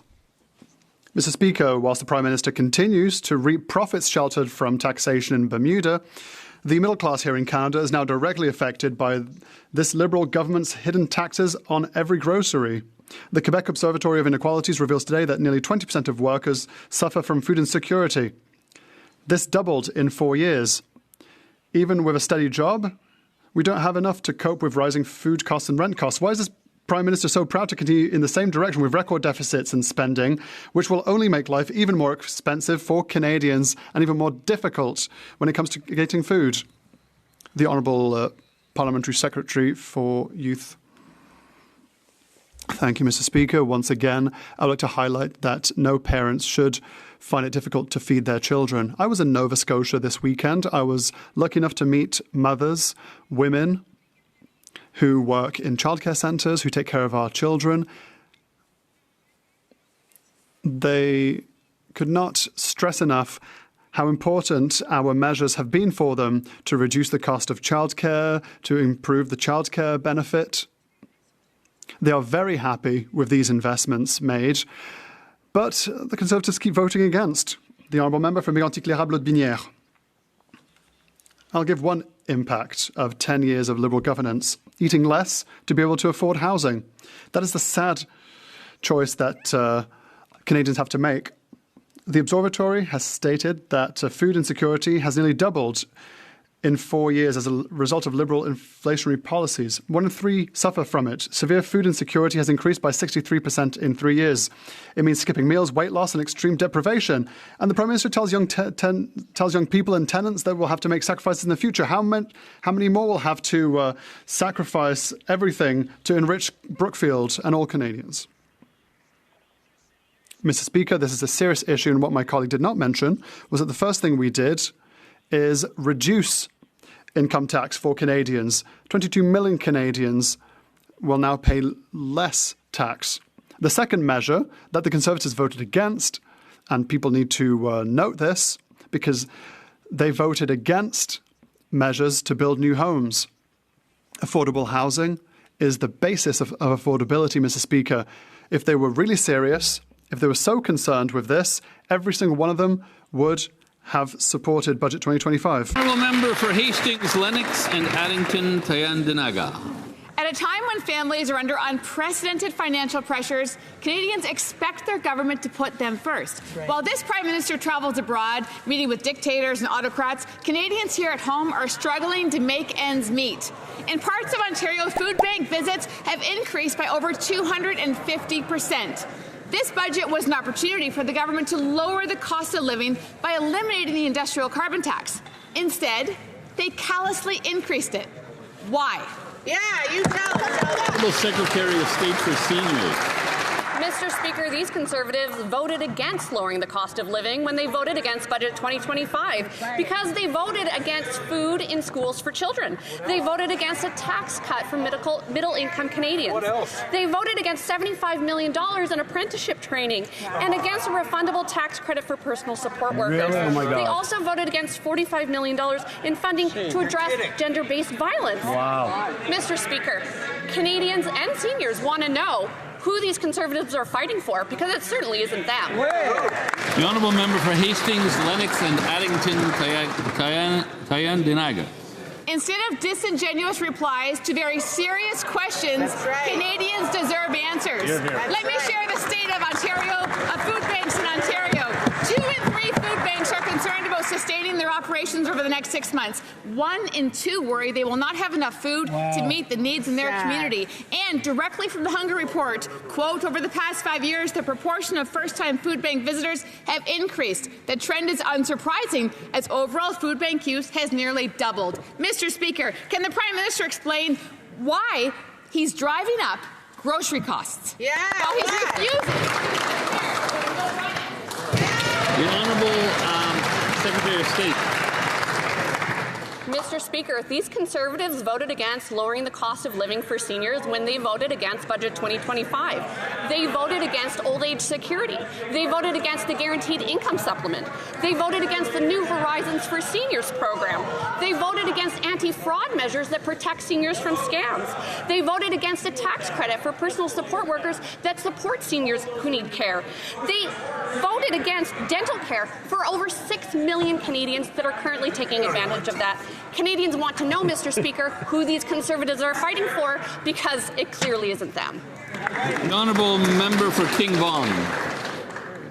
Mr. Speaker, food bank usage is at a dangerously high level.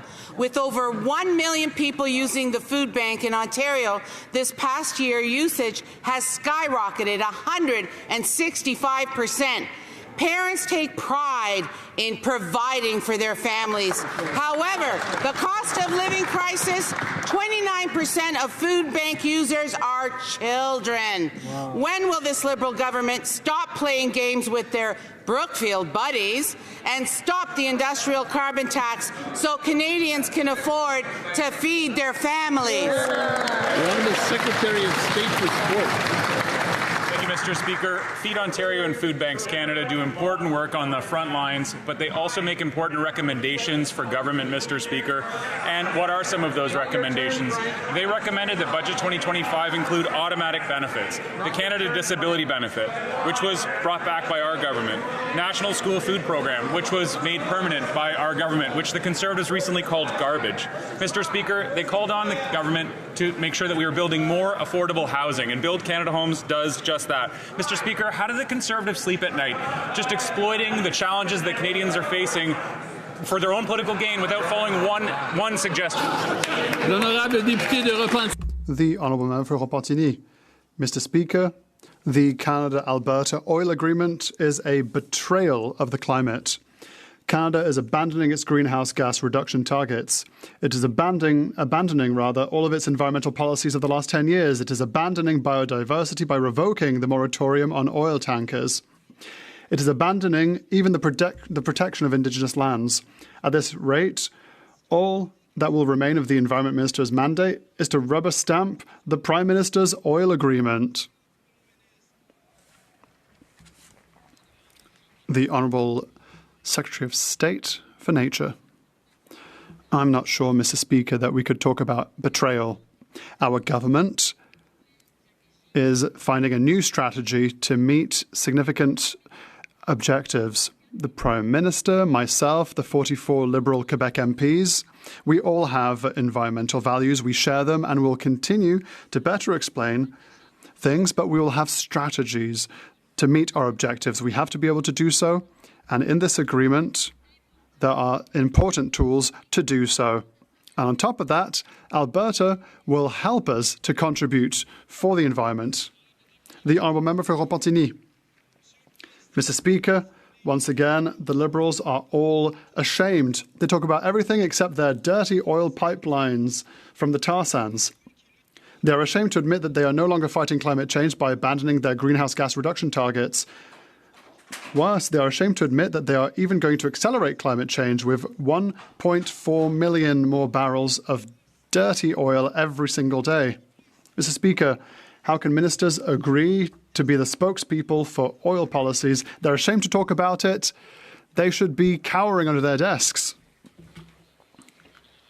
The Honourable Leader of the Government in the House. Mr. Speaker, when the Bloc speaks in such ways, in ways that no one really understands, at the end of the day, we have an environmental plan with Alberta to work on renewable energies in Western Canada, concentrate on nuclear energy with very specific conditions for conventional energy. At the same time, we're working with Quebec and all other provinces to continue our progress that will make Canada a leader in renewable energy throughout the world.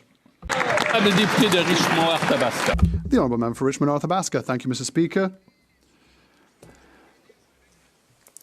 Christmas parties, asking people to bring food, to donate to food banks are more present than ever. There has been a striking increase in food bank uses. We've gone from 11% of people going to them to 20% in 2023 under this Liberal government. Even people with jobs can't make ends meet. Why does the Prime Minister insist on keeping the gas tax that makes food more expensive? The Honourable Secretary of State for Children and Youth. Thank you, Mr. Speaker. Our budget helps Canadians to move forward. In the report, it is said that we need to make access to support more easy. That's what we've done with the automatic tax return that will help more than 5 million Canadians obtain what they are owed. They will get support like the childcare benefit that gives close to $8,000 per child. We are here for Canadian families. Thank you, Mr. Speaker. The Honourable Member for Richmond Arthabaska. Mr. Speaker, with all due respect, I invite the colleague to go to food banks and see the people waiting in line. The situation is dire. It doesn't work. 600,000 Quebecers go to food banks every month. It's good that we have organizations and kind-hearted people that help in my community. What we see is a Liberal government that needs to be accountable. How can it choose to reduce taxes on luxury yachts when people find it hard to eat? Are there any other Liberal MPs, like the one from Laurier-Sainte-Marie, that will say, this is a straw that breaks a camel's back? The Honourable Leader of the Government in the House. Mr. Speaker, just like the MP, I always go to these kind of fundraiser events. I go to food banks in this festive season. We show the same solidarity that Quebecers have always shown and that Canadians have always shown. People at those events ask me why Conservatives always vote against food support for children in school. Why do they vote against the child benefit? Why do they vote against tax reductions? Why do they vote against dental insurance and farmer insurance? Why do the Conservatives keep voting against support for vulnerable people? For Nanaimo Ladysmith. Food banks across Vancouver Island are overwhelmed, Mr. Speaker. We're seeing a surge in seniors, young families, newcomers, and increasingly full-time workers who cannot afford the price of food. These are people who played by the rules, who worked hard, and who never imagined they would need a food bank just to get through the week. Instead of helping, the Prime Minister is increasing the industrial carbon tax, driving up the cost of transporting and producing food, and making groceries even more expensive. Why is the Prime Minister insisting on hiking the industrial carbon tax when British Columbians can't afford to feed their families? The Honourable Secretary of State for Seniors. Mr. Speaker, we are supporting seniors and individuals across Vancouver Island to ensure that they have an affordable life. For example, I met with the Mustard Seed in my riding of Esquimalt-Saanich-Sooke, where they are running several food programs to ensure food security. This includes a food program called Flourish for children that ensures that they are fed, and this takes advantage of the National School Food Program. They're also ensuring that they can run their programs with the Canada Summer Jobs Program, program.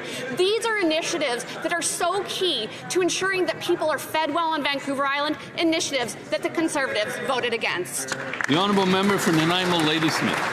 I asked a question, Mr. Speaker, and I got a deflection. People in my community can speak to the impact of the industrial carbon tax because, unlike the Prime Minister, they do go to the grocery store.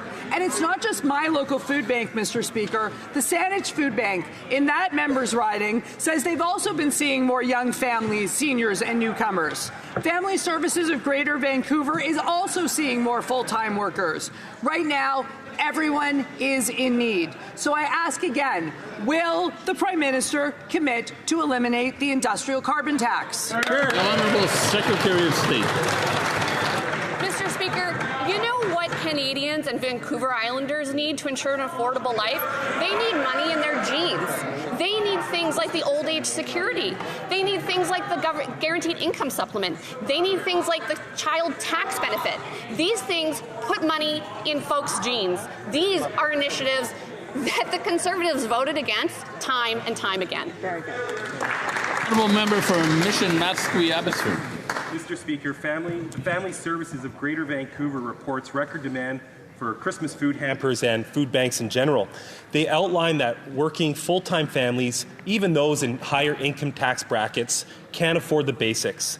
For 9 straight months, grocery prices across Canada have risen faster than inflation. Yet this government keeps piling on costs, driving food prices even higher while Canadians struggle to meet their basic needs. Why is the Prime Minister increasing the industrial carbon tax on things like cold storage and fertilizer, making food even more expensive for struggling Canadian families? The Honourable Minister of Jobs and Families. Mr. Speaker, here we go again with the imaginary taxes. In fact, the food professor himself said one of the hardest things to predict is the effect of climate change on the cost of food. They don't use that quote when they're, misleading Canadians with inaccurate information. Mr. Speaker, on this side of the House, we know what helps families. It's actually money in your pocket. So when the Canada Child Benefit is indexed to inflation, when the OES and GIS are there for seniors, when we have dental care and pharmacare and affordable early learning and child care, Mr. Speaker, these things are reducing the cost for families and putting money in the pockets of Canadians. That's how you help. The honourable member for Winnipeg South. Mr. Speaker, in the last election, we committed to build Canada strong, to make Canada an energy superpower, grow the strongest economy in the G7, and strengthen industrial carbon pricing. Last week's Memorandum of Understanding between Canada and Alberta provides a framework to advance those goals. Can the Minister of Energy and Natural Resources explain how Alberta and Canada will work together with Indigenous rights holders in British Columbia to get projects built, create good jobs, and diversify our exports beyond the United States? Minister of Natural Resources. Mr. Speaker, last week I invited the Conservatives to come to Calgary. You know what they would have seen, Mr. Speaker? Not one, but 2 standing ovations from a sold-out crowd in Calgary. Why? Because this MOU is about getting results for Canadians. That means more certainty for investment, unprecedented collaboration with Alberta, and a clear path to move energy infrastructure projects forward. This will get done while increasing durability of industrial carbon pricing and requiring consultation with British Columbia and respecting the rights of Indigenous peoples. Mr. Speaker, that's how we build Canada strong. The honourable member for Calgary East. The Leave It in the Ground Liberals outed themselves, admitting their fake announcement last week isn't a pipeline approval. The eco-radical Liberal member from Victoria admitted there's no route, there's no project, there's no proponent, which means no pipeline. Who needs pipeline opponents when you have Liberal caucus members like that? The Prime Minister is fueling confusion to divide Canadians, all while talking out of both sides of his mouth. To the Prime Minister, when will shovels be in the ground? Just a year. Yeah! Minister of Natural Resources. Mr. Speaker, I guess the member opposite didn't listen to his premier because his premier said it was a great day for Alberta. If the Conservatives are serious about getting things built, they should clarify whether they support this Made in Canada agreement or whether they will keep opposing cooperation, undermining investment, scrapping policies that will help Canada compete in a lower carbon world. Member for Calgary East. The difference is Conservatives will build pipelines while the Liberals build pipe dreams. That answer is as fake as when the Prime Minister says he's working on the best interests of Canadians and not Brookfield. Entropy is a carbon capture company getting massive Canadian handouts. Their biggest investor is Brookfield. This Prime Minister is more worried about making big bucks for his Brookfield buddies and building pipe dreams. Starving Canadians want to know, how much are the Prime Minister and his Brookfield buddies getting bankrolled by Canadians instead of getting a pipeline built? The Honourable Minister of Natural Resources. Speaker, here they go again with conspiracy theories. Perhaps they could get on board with getting things built, with stop undermining investment certainty, and stop trying to scrap policies that will get us to be an energy superpower in a low-carbon world. The Honourable Member for Edmonton Northwest. Last week, the Liberal Minister for Natural Resources blatantly disrespected Indigenous groups by rudely offering pipeline consultations over Zoom. Not only is this insulting, but consultations with Indigenous groups should have started 8 months ago in person when the Liberals promised to move at a scale and speed not seen in generations. Canadians support pipelines. Many Indigenous groups do as well. So my question is, was last week's announcement just another Liberal photo op underpinned by reconciliatory rhetoric? Yeah! Way to go! The Honourable Minister of Natural Resources. Speaker, I addressed those comments last week. I apologize for those comments. This MOU lays out clearly how we will work with Indigenous peoples to get things built in Canada. Good answer. Member for Skeena-Bulkley Valley. LNG Canada and Chevron's KLNG project got efficient approvals mainly due to pre-consultations, which this Liberal government hasn't done. Instead, this Liberal government proposed to do consultations over Zoom, over video calls, to deal with constitutionally protected rights and title. Now the Liberals say it's up to Alberta to get consent, which is wrong. This is Canada's responsibility. Hear, hear. When will the Liberals deal with constitutionally protected rights and title longer because it's too late to deal with pre-consultations? The Honourable Minister of Crown Indigenous Relations. Thank you, Mr. Speaker. All major projects require the duty to consult and, if appropriate, accommodation. The projects, as they move forward, require that consultation, and that is what we will do. Thank you, Mr. Speaker. The Honourable Member for North Island, Powell River. Canada used to be a country that built things, that got things done, that built the Canadian Pacific Railway through the Rockies and across the Canadian Shield. Today, we are governed by Liberals that spend more time building fake backdrops for press conferences than on nation-building projects to secure our sovereignty from the United States. A new pipeline to the Pacific was already approved 11 years ago, and the Liberals killed it. McDonald didn't promise one day to maybe review a proposal and hope a railway got built. He promised a route to the Pacific, and he delivered. Will this government do the same, yes or no? The Honourable Minister of National Defence. Mr. Speaker, this summer we signed a historic agreement to forge a new, ambitious and comprehensive partnership with European countries. Today, the Prime Minister announced the conclusion of negotiations for Canada's participation in SAFE. This will unlock billions and billions of dollars in defence opportunities for our Canadian businesses. It'll give our defence industry expanded access to the European market, new reliable supplies for the Canadian Armed Forces, catalyze massive private investment in Canada. Mr. Speaker, we can compete and we can win. We're the only non-European country able to participate. We're building Canada strong. Honourable Member for Bull River. Mr. Speaker, last week Liberal members scrambled to explain that their so-called MOU with Alberta was not the approval of a pipeline, but is just more consultations. And the BC Liberal caucus rushed to distance themselves from this entirely. The same agreement includes a massive increase in the industrial carbon tax, a hike that will raise the cost of everything for families and businesses already struggling under this government. At committee today, the minister admitted that Alberta's exemption for the clean electricity regulations will take place way down the road. So, Mr. Speaker, when these Liberals say that they could move at a scale and speed not seen in generations, do they mean building projects or just raising taxes? The Honourable Minister of Natural Resources. Mr. Speaker, Canada's in a trade war, and it's about time we all recognize that. Our agreement with Alberta is a wartime-like Team Canada plan to strengthen our hand and put Canada in a winning position.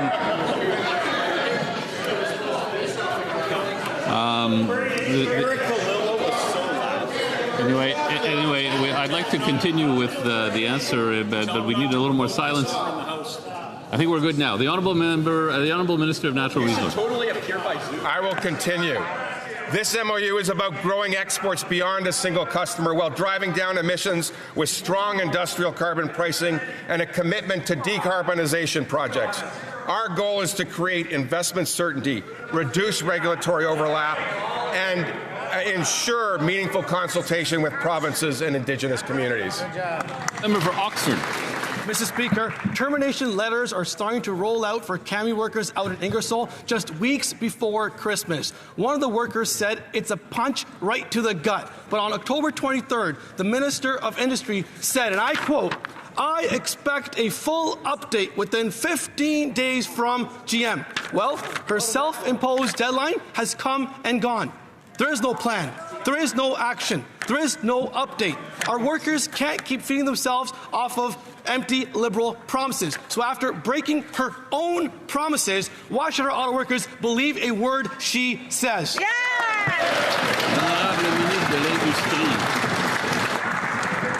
Mr. Speaker, I beg to differ. You know why? Because the workers don't agree with my colleague's statement.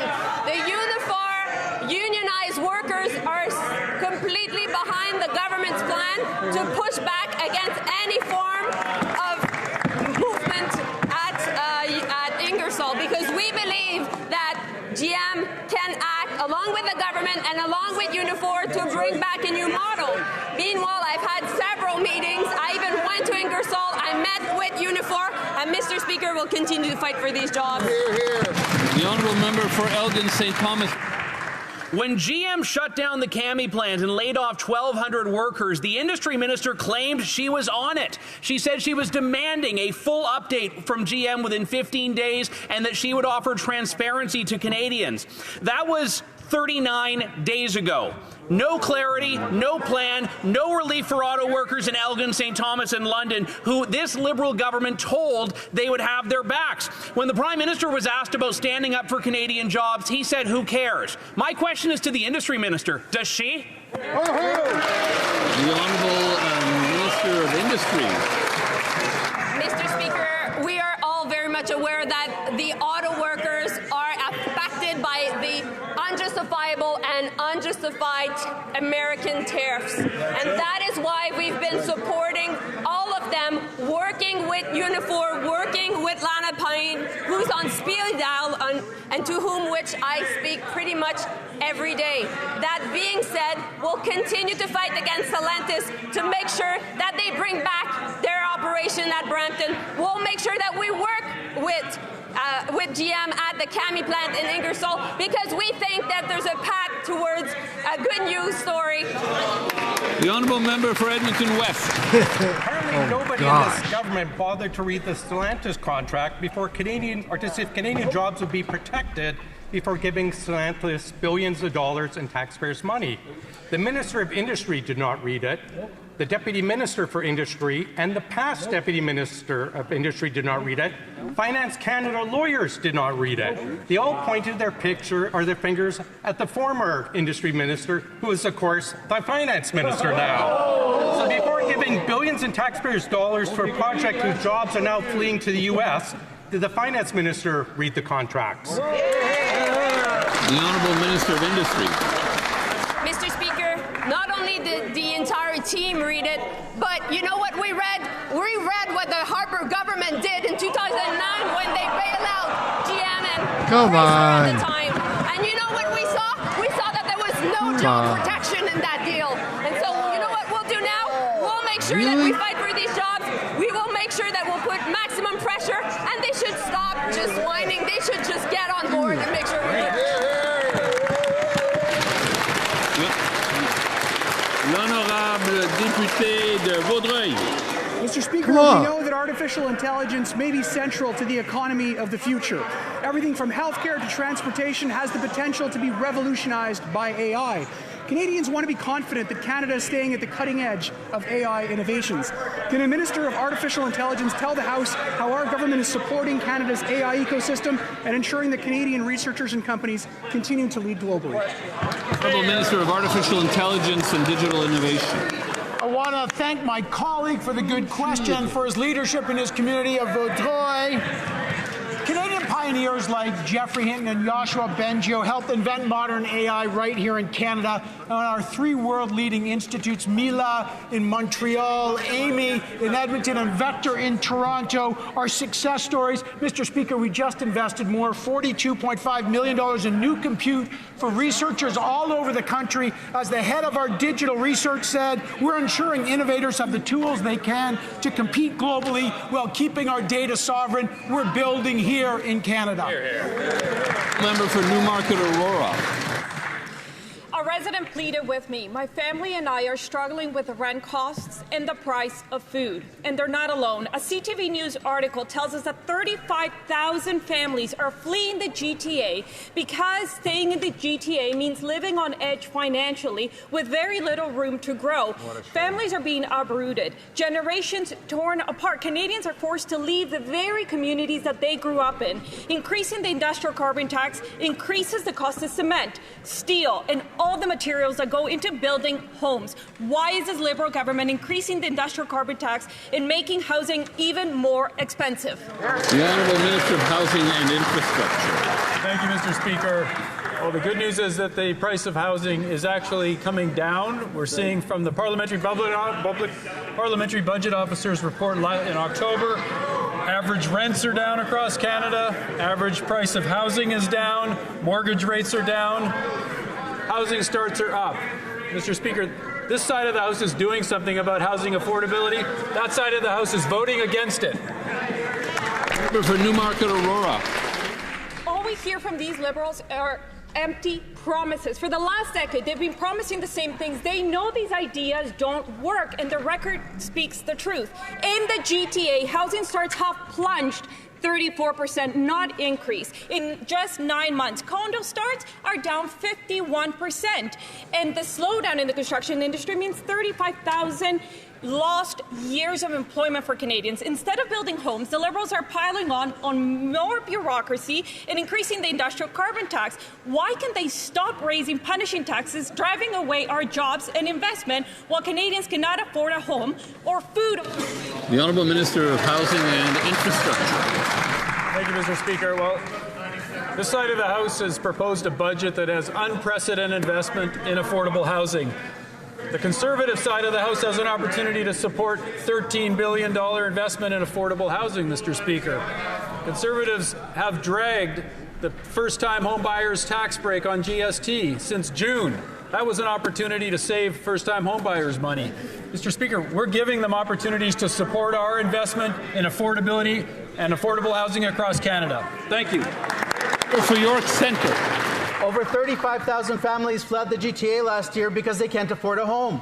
CTV followed a Toronto woman who couldn't buy a house with a $200,000 income. The Liberals pretend that the impact of the industrial carbon tax on new house is imaginary, but clearly industrial carbon tax increases the cost of cement, the cost of steel, and the cost of all materials that go into new homes. Last month, only 25 new condos were sold in Toronto, in a city of 3 million. When families are fleeing the GTA, why do the Liberals make housing even more expensive by increasing the industrial carbon tax? Why? The Honourable Minister of Jobs and Family. Speaker, I want to recognize the Northern Ontario mayors who are here this week talking about their incredible work to attract people to Northern Ontario.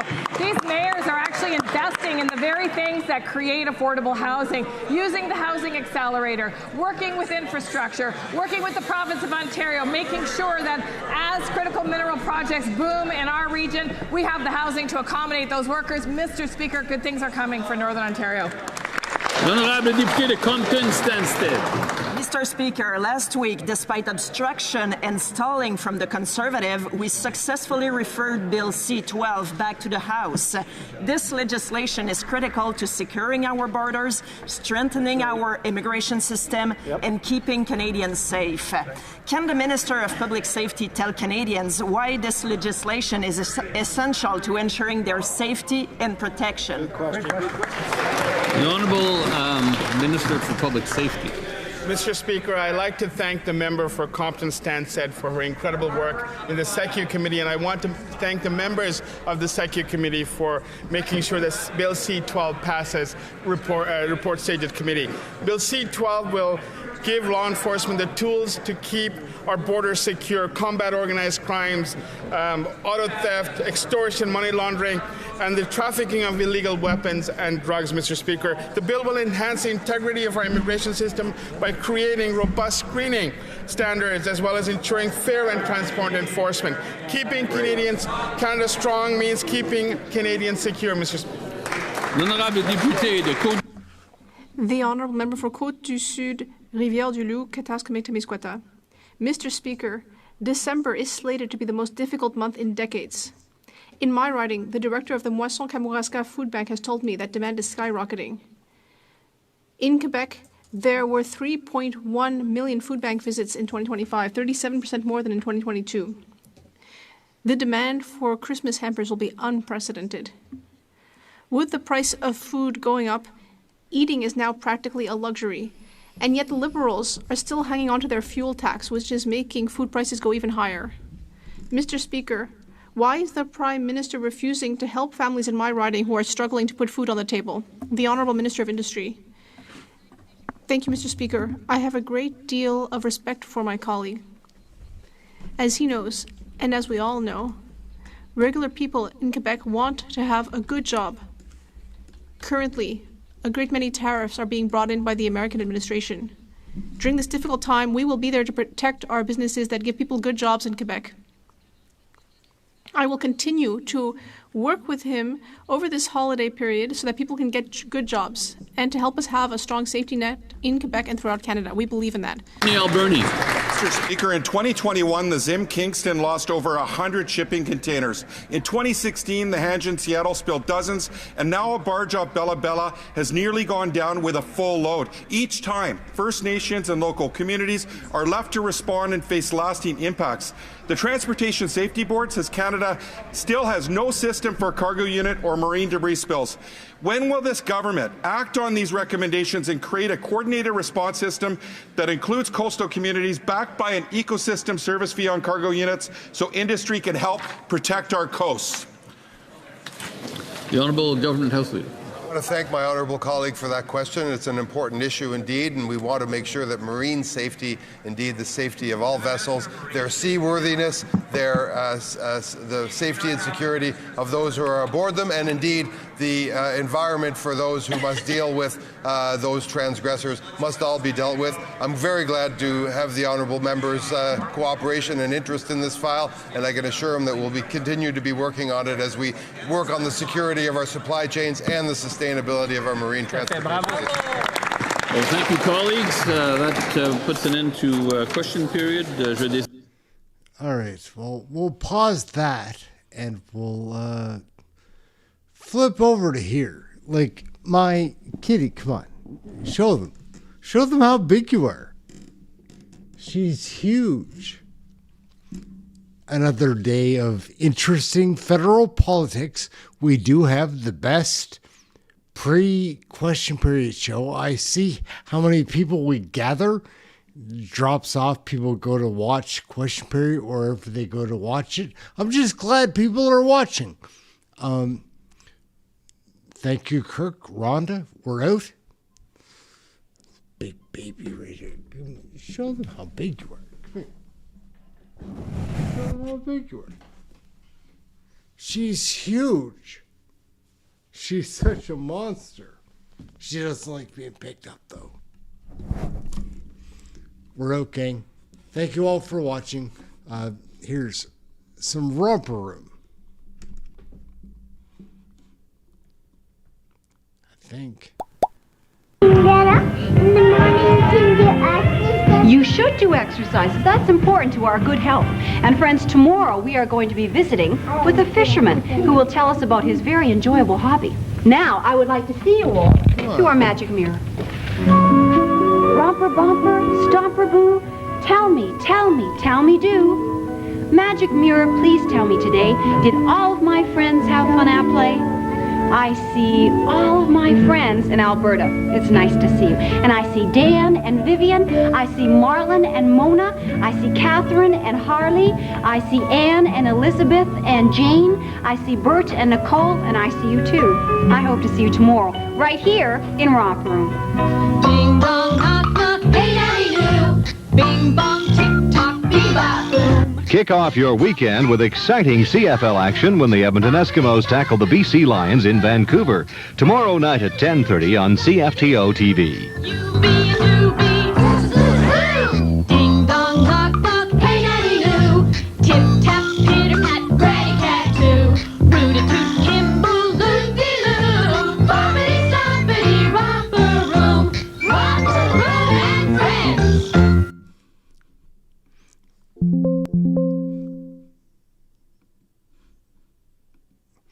So if you want to learn about Canadian federal politics, this is a really good spot to do it.